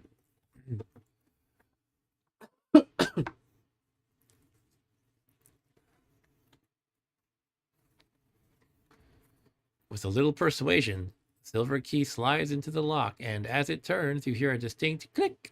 Turn to 133. Keep seeing all these crazy battles, like fighting gingerbread men and Jack in the Box. I haven't found any of these toys to fight yet. I want to fight some toys. Not wolves. Yeah, I've only fought wolves so far. Nothing ridiculous.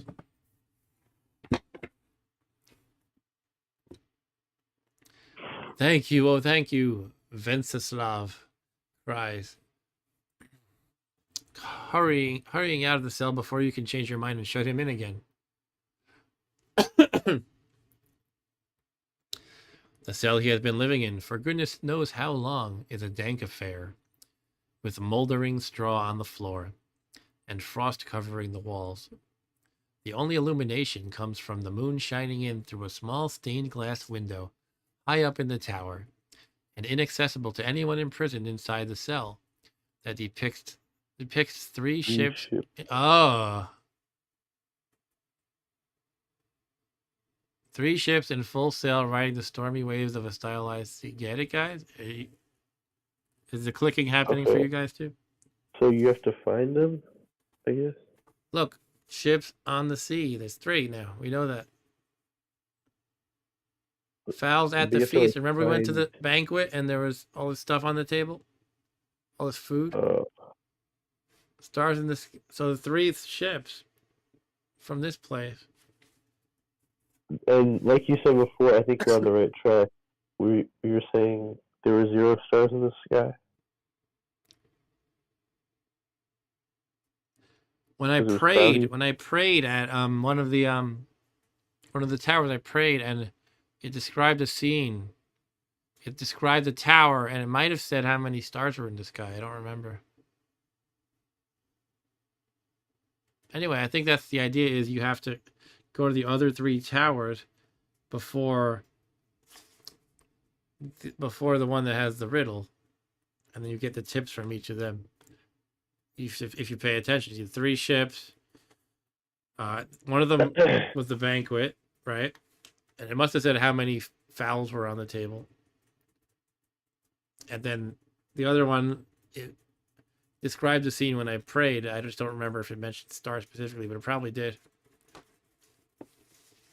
So that's it. That's got to be it. So now we know for next time, if we ever play again. Yep. All right. Let's see. Where are we? So now we must oust the Snow Queen from your castle and reclaim your throne, you tell the deposed king. Yes, about that, he says, awkwardly wringing his hands. I don't actually think I am up to it. But if that's what you want to do, go for it. And with that, he scampers out of the prison tower and away across the courtyard, with you just watching his retreat back in disbelief. Perhaps it's time you left this cursed castle too. Record the code word crowned on your adventure sheet and return to 381. Crowned. So we have cold, cruel, and crowned. I would think the blacksmith would be removing the cold, that event where I warmed up in his house, but I don't know. Didn't say to do that, so I'm leaving it. 381.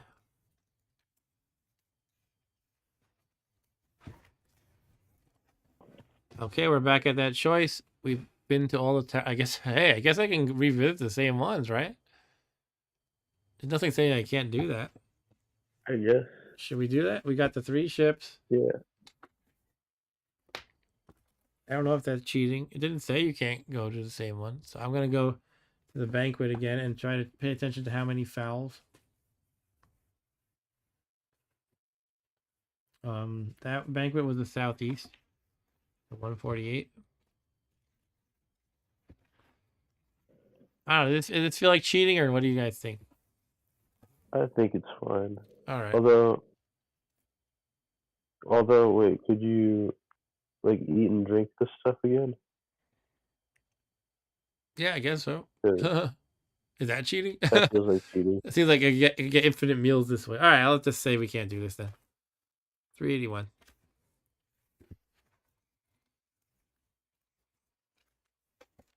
Okay, so now we're going to go to the central keep, which is 424.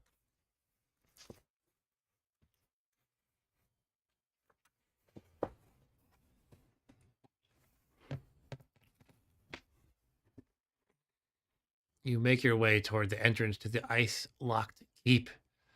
If you have the code word curious written on your adventure sheet, no, I do not. Turn to 361. If not, turn to 404, which means not found in HTTP.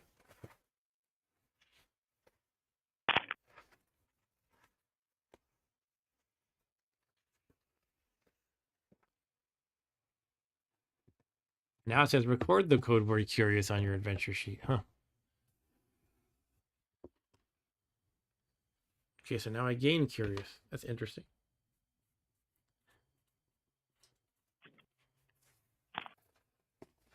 Okay, entering the keep through a grandly sculpted entrance, you proceed to explore a maze of frozen halls and frost-rimed rooms, all of them empty, all of them eerily quiet, until at the end of an icy passageway you see a grand antechamber with a set of glacial double doors, currently closed to the room beyond. Standing before them are 2 more of the ice sculptures. Only these have been carved in the shape of powerful figures holding pole arms. Eric says maybe Krampus went grocery shopping. If you have the box of delights, no. Okay, so we're going to 312.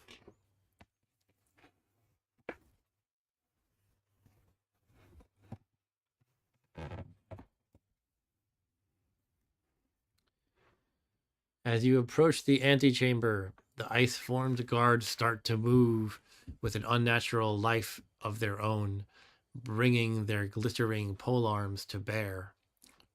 If you want to enter the chamber they are guarding, you're going to have to fight your way through. If you want to change your mind and leave the keep again, hoping that the guards don't follow you, turn to 381. If you want to bring the pen is mightier special ability to bear, and you still can, turn to 262. If you're prepared to fight the guardians to achieve your goal, turn to 224. Should we just use the pen is mightier? We have 3 of them still. I feel like we could probably fight them unless they make them extraordinarily tough. With their 11 combat skill, we're pretty good. And I think you could fight them. Should we just do it? Ryan says use a pen. We could use a pen. We got 3 of them still. We've been at it for a while, so okay, let's use the pen as mightier. That's fine. 262. Penis mightier.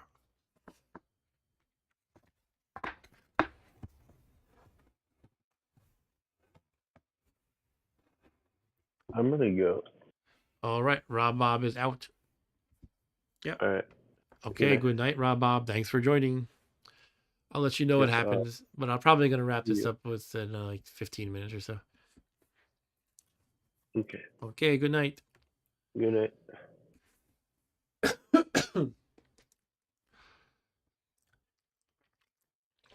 Okay, I don't have his brain to pick anymore. Excuse me. Okay, you might feel like you are freezing, but you are still warm-blooded, while the keep of the castle is entirely made of ice. Just by being here, the heat given off by your body has raised the temperature in the antechamber by a fraction of a degree, but it is enough. The join between an ornate gargoyle and the lintel above the double doors warms up enough to become water again, and the heavy ice carving comes crashing down on top of the guards, smashing them to smithereens. Cross off one use of the penis, my dear. I gotta stop saying it, sorry. Cross off one use of the pen is mightier special ability and turn to 295. That phrase was broken to me by Celebrity Jeopardy on SNL. Well, look who's here.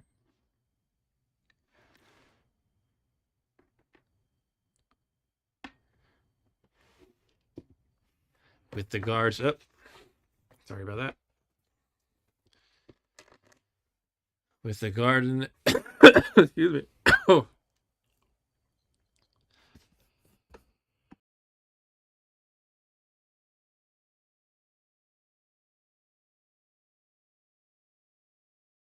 Okay. Yeah, I was talking. It's a little hard when you have a cough. Maybe I'll wrap this up soon. But let's see what happens with the Ice Queen here. With the guards now just so many shards of ice on the floor of the antechamber, you push open the doors and enter a grand throne room. At the end of the chamber is vaulted roof supported by twisted glacial pillars. Seated upon a throne of ice is the ruler of this unreal palace, the Snow Queen. Right up here. The monarch of winter is chillingly beautiful, with piercing eyes like sparkling sapphires, while her skin is as white as the freshly fallen snow, shot through with ice blue veins. She is wearing a crown that appears to have been made from sharply pointed icicles. She is swathed in fur-lined robes and a cloak that looks like it has been fashioned from snowflakes. Indeed, the only human parts of her that can be seen are her angular face and her slender hands. She fixes you with an icy stare and screams in a voice as sharp as cut crystal, "How dare you enter the throne room of your queen uninvited?" The Snow Queen becomes like a blizzard and flies the length of the throne room as if borne on the wings of Boreas, the north wind. You have earned the enmity of the cold-hearted queen, and now she is intent on ending. Maybe I should have saved the pen is mightier here, but I still could use one. If you want to use the pen is mightier special ability, and you still can, turn to 9. If not, 273. Well, I didn't cross off one before, but Let's think about this. Well, I would use if I use one here, I will only have one left for the whole rest of the game. However, it does seem like she's probably a pretty fearsome enemy. You know what? I'm just gonna fight her. It might be the worst choice, but I'm gonna do it. I'm gonna not use the pen as mightier. For all I know, it's an insta death. So let's try to do it.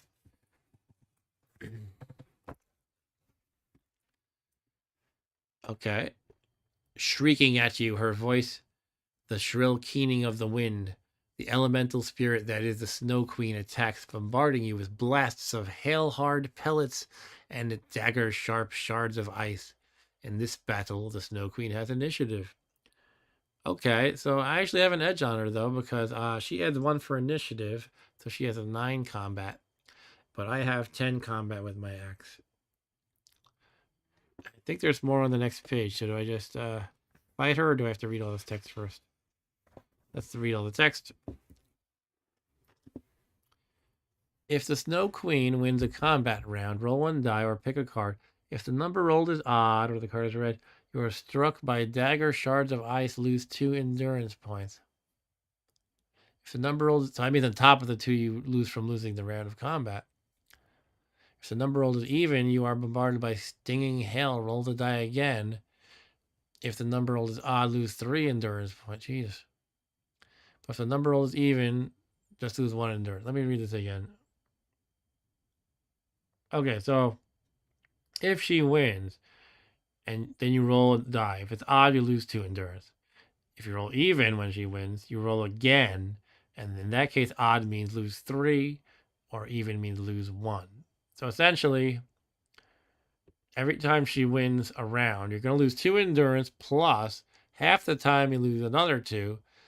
A quarter of the time you lose another 3, and a quarter of the time you lose another 1. All right, that's pretty nasty. She does a lot of damage. But I only need to knock her endurance score down to 2 or below, it says. At which point she transforms into a flurry of snowflakes that are sent whirling away over the castle wall by a gust of wind. Because this is kind of tough.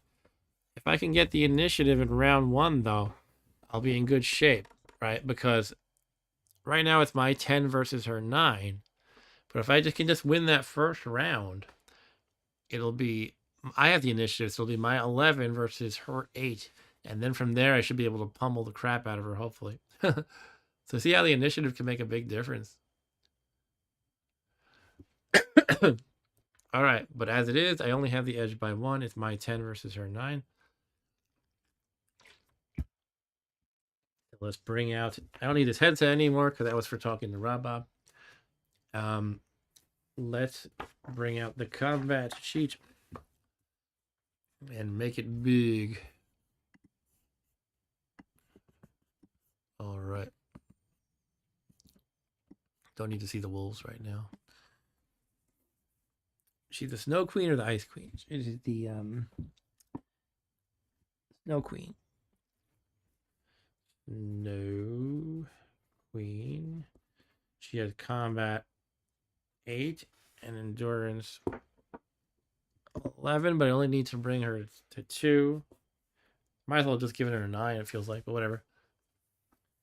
I guess it's just to emphasize that you don't actually kill her. Okay, yeah, let's roll. I'm just hoping, again, if this first round of combat can go nicely, that'll be great. But let's see what I roll first. I'm adding 10 to begin with. Okay, that's kind of a middle of the road roll on 2 dice, so I have a 17.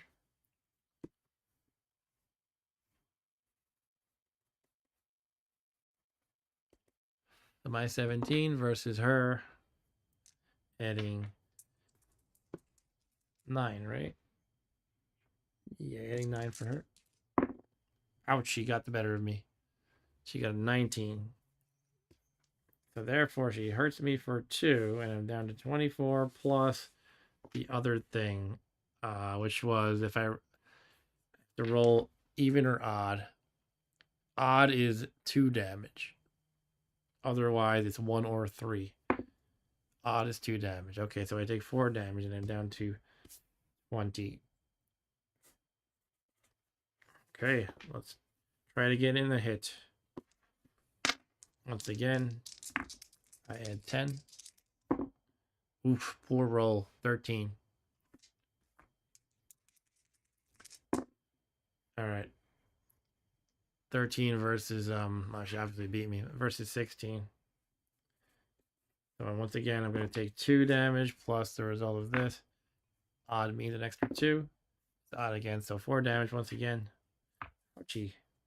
Fortunately, I can just eat meals after this if I survive. But really, I just feel like I need to win 1 round, and the odds are in my favor. I do have an edge of 1 on her. And then from there, it should probably be smooth sailing. All right, there's a good roll. 10 plus 10 is 20. She gets 6 plus 9 is 15. So I owned her that round. All right, that's good. So I take her down by 2 to 9. And now I have the initiative, and that's going to make all the difference, I think. So now I add 11, and she adds 8. Well, poor roll. Oh, okay, that wasn't that bad. So I have a 17 versus her adding 8. That is a 15. All right, so another 2 damage to the Snow Queen. Yeah, once you get that initiative sealed in, that's pretty good. Okay, 7 plus 11 again is 18. It's 11, right? Yeah, I'm adding 11. She's adding 8. She got 18. Uh-oh. She tied me. Okay. So now in the case of ties, we roll an even or odd. And odd means we both nick each other for 1. Oh, I forget which outcome it was. I guess it does 50-50. It doesn't really matter. I feel like looking it up anyway. For the tie, it is odd means no damage. Even means 1 damage each. So odd means no damage. We rolled odd. We always seem to roll odd. So no damage. That was a stalemate. And now, unfortunately, there's no initiative. So that means I add 10 and she adds 8. So I only have an edge of 2 at the moment.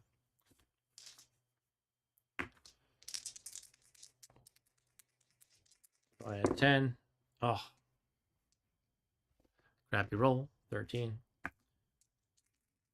13 to her 14. Oh, man. So that's 2 damage plus odd. Another 2. It's 4 again. Man, I'm just getting bad luck here. Down to 12. She halfway killed me. Ryan wants to know the real answer. I think we pretty much solved it. It's just we solved how to get it, I think. But I made the judgment call that it would be cheating if I did. Maybe I should have done it anyway.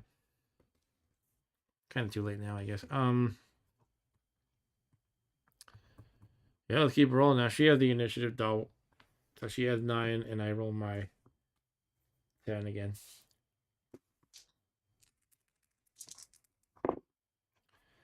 $16 versus her. All right, got her to that die. Her 14. So she takes 2 and is down to 5, and I have the initiative.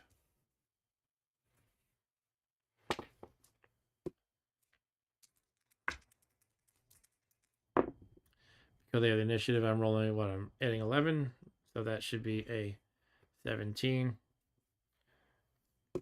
And she adds 8 still. All right. Another hit. She's down to 3. 1 more hit, and she'll disappear because it said when she's down to 2 or below, she's done. I rolled a 19. She rolled a 14. All right. I have beaten the Snow Queen, but I have taken a lot of damage in the process.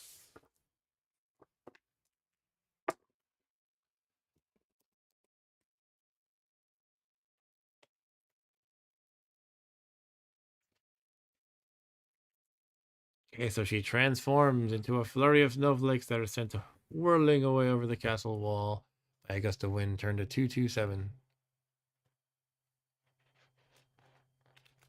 Oh, Ryan says, I was taking care of a pee emergency. What did you figure out about the... I'll tell you in a second as soon as I flip to the paragraph so I don't lose my place. Yeah, so essentially what we realized is as we went to the last tower, which was the hell was it? I forgot to write down what it was called.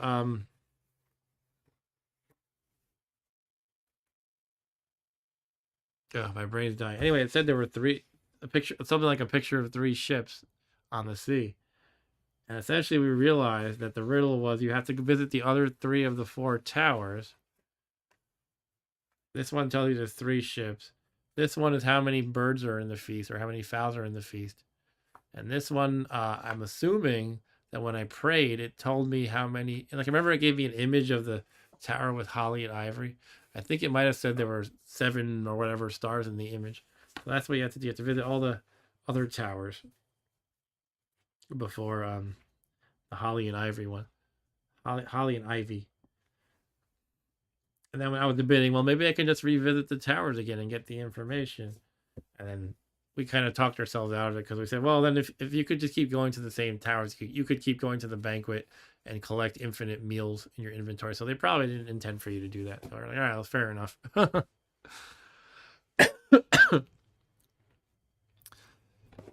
we're too honest sometimes. All right, so the Snow Queen is dead. The Snow Queen's hold over this place broken. A violent shaking besets the foundations of the frozen fortress. It's a classic, the evil king or queen has died, and suddenly her fortress starts crumbling, and you have to escape before it kills you. I love when that happens. Their fortress is just crumbling because it depends on their life for some reason. Great blocks of masonry and ice come crashing down as the castle starts to collapse. If you have the code word crowned recorded on your adventure sheet, I do. Go to 170. Does that mean I'm the new king? I'm the Snow King now?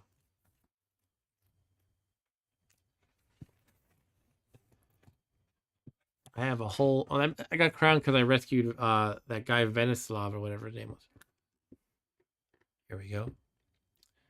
With the castle walls crashing down about your ears, you sprint for safety, hoping you can get out of the entire place before the entire place collapses. As you are crossing the courtyard, you hear a furious barking and see Venceslav coming towards you, riding a sled being pulled by a team of huskies. I found these fine fellows in the castle kennels, the deposed king tells you as the sled skids to a halt beside you. Quick, jump on and then we'll be away from here. After all, I couldn't leave you behind, not after you freed me. Not needing to be told twice, you jump onto the back of the sled, and with a shout of "Yah!" and a crack of his whip, Venceslav sets the dogs running again. They race through the crumbling gatehouse, the sled bouncing over the ice bridge, and safely to the other side. Just moments before its supporting arches give way, and it crashes down into the crevasse that surrounds the castle. You are safe. That is, until the cold moon emerges from behind a shroud of cloud. Venceslav gives a cry of pain and doubles up, his body contorting into agonized shapes. As you look on in horror, he starts to change. His body rapidly swells in size, bursting out of his clothes, revealing a shaggy white pelt beneath.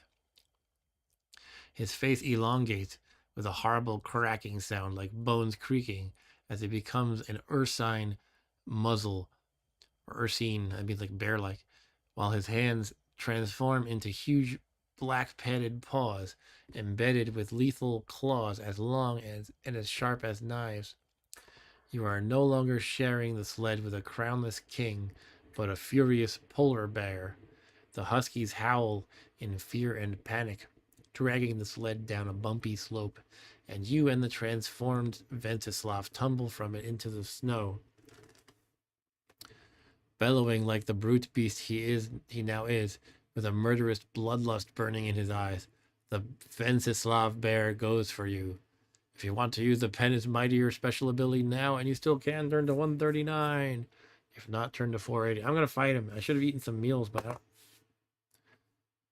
sometimes I feel like you have to use judgment on whether you can fairly use meals. Like, do you have a break? Like, is the action nonstop, or do you have a break to actually eat? I'm gonna say I can't eat yet until I have like time to calm down and chill. But I'm gonna fight him because I'm being a little too bold with my combat ability.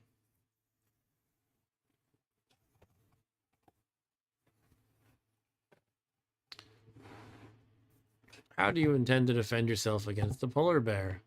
If you are carrying the mistletoe spear now, you will also have a number associated with the weapon. Divide this section number by the number linked to the spear. They really want to make sure you don't cheat. And then turn to the new section. If you're not carrying the mistletoe spear, you will just have to do the best you can with whatever you have. Turn to 497.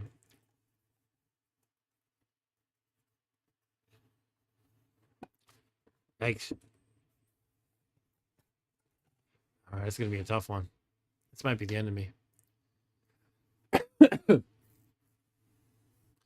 You are petrified, facing down an adult male polar bear. But if you don't find some previously untapped reserve of courage deep within to draw on, you are going to be slaughtered by the beast out here on the snowy hillside. In this battle, the polar bear has the initiative. Yeah, so it has the edge on me by 1 because it has combat 10 plus 1 for the initiative, and I just have 10 for my innate 9 plus the X. So it doesn't look good, but if I get one lucky roll, then I'll have the initiative, and then I'll be up by 1. So let's see.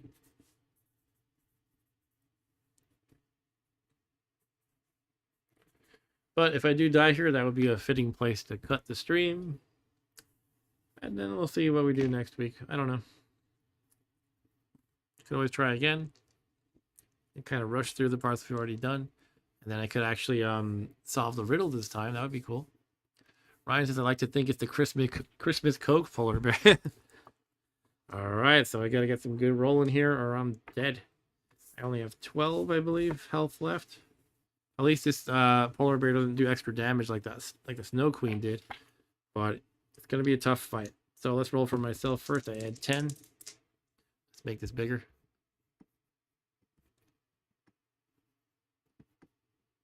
Adding 10. Poor roll to start. What's with me in these poor rolls? So I have a 13 versus his. If he rolls a snake eyes, we tie essentially. Otherwise, I lose the round. Huh, he rolled crap too, but enough to beat me. Alright, so I take 2 damage.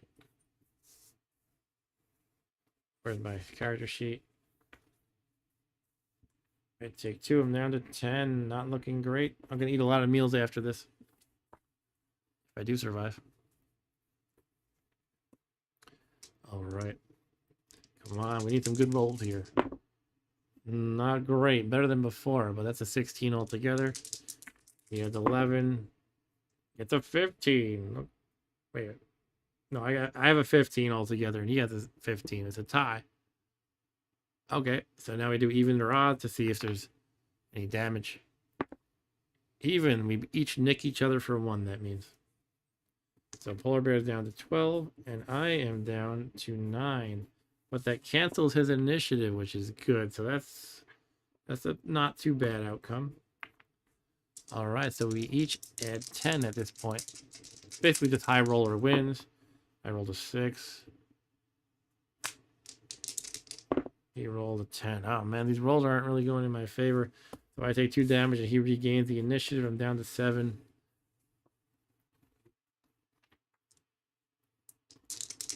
I'm just going to add 1 to his roll. That's how I'm going to play it, rather than doing all this larger math. So I have an 8.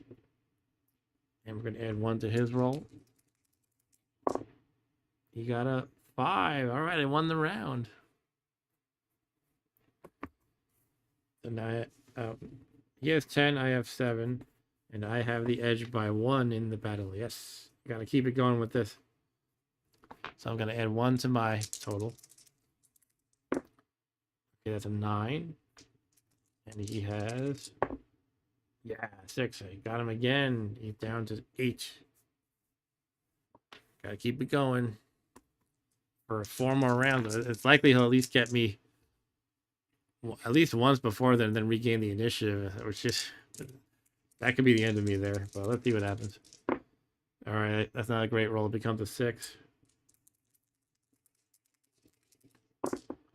Yeah, he owned me that time. All right, he regains the initiative, and I'm down to 5. Wah, wah. All right, so once again, he is adding 1 to his roll. I am adding nothing. Oof, a 6. Oh, look at that. He got a 5 versus my 6, so I do 2 damage and regain the initiative. It's getting intense. I have 5 endurance. He's got 6.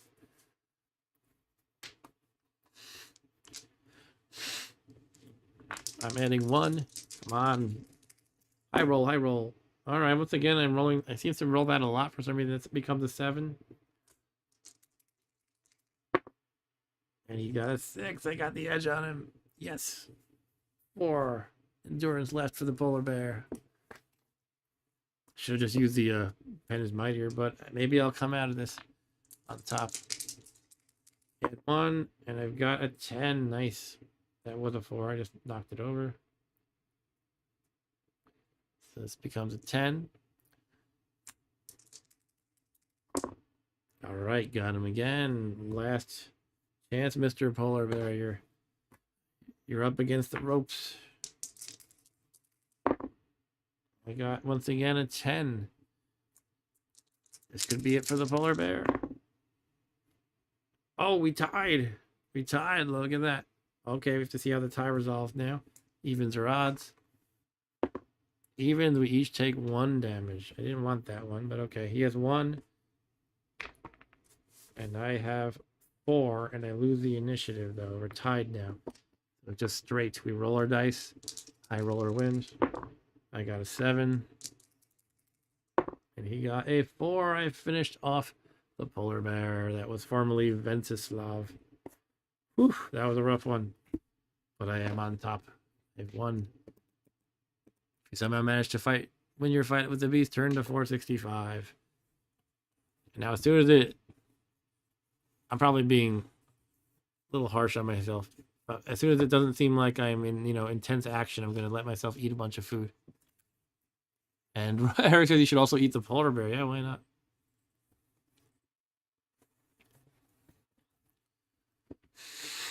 You have done it. You have defeated the old man in the fur... Wait, what? You've done it. You've defeated the old man in the fur cloak. Before your very eyes, this is precisely what he becomes, now that the curse he was under has been lifted.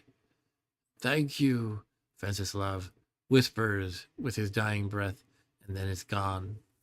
You will mourn the cursed king's passing, but another time you have a mission to complete, and you will dedicate your victory when it comes to Venceslav the Accursed.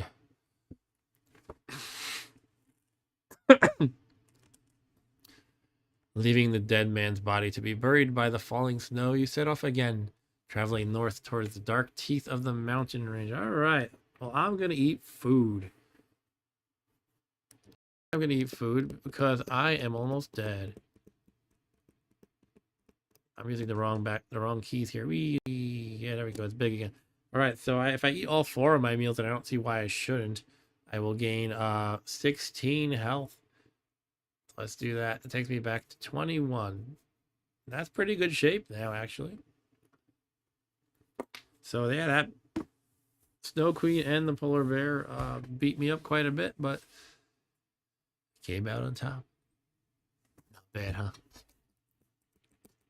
But maybe we should call it there. I think that's a good time to stop, story-wise and time-wise, as it is now officially Christmas Eve. I hope everyone's going to be good for Santa. Let me write which paragraph I am on. Paragraph 465. And yeah, well, we'll see what happens next Saturday. Maybe we'll play this again, continue where we were. And I value you guys' feedback as well. If you want to let me know either now or later if you'd like to see may continue this game, or we can play something else next week, or we'll see how it goes. Sometimes life takes over and I can't stream. But yeah, that was a lot of fun. I was expecting it to be more of the things I was skimming, accidentally seeing, like fighting gingerbread men and all these weird Christmassy things. But I kind of went on this almost like a detour in this very, I don't know. It felt more like Alice in Wonderland, like Alice in Wonderlandy in this ice place. But it was cool. It was fun. And yeah, once again, I do think Jonathan Green proves himself to be a really good game book author. So yeah, that's all I got. To everyone celebrating Christmas, enjoy it. Have a Merry Christmas Eve and a Merry Christmas. And I hope you have some time off from work or school or whatnot. I know I have some time. I should have taken extra time, but I have a week off basically. I kind of wish I took 2 weeks. Sometimes I do that. I will take a nice 2 weeks. But sorry, I'm looking at random messages people are sending me in Discord. Yeah, that's all for now. That's all for tonight. And Eric says, good stream, Mark. Have a Merry Christmas. Yeah, you too, Eric. Take care. Ryan says, thanks for the stream, Mark. Have a great Christmas. Yeah, Merry Christmas to you too. Thank you for joining me, guys. I wouldn't be doing this without you. I know it sounds cheesy, but it's true. I don't want to be talking to myself. It's fun to be showing cool games and toys to people and chatting with you guys. There you go. So yeah, I'll maybe see you guys on well, I guess the next scheduled stream would be on Thursday. And maybe I'll try to get Rob Bob since he's off from school. Maybe we could have a 2-player retro gaming thing going. I don't know what specifically, but we'll see. So thanks again, guys. See you next time. Take care.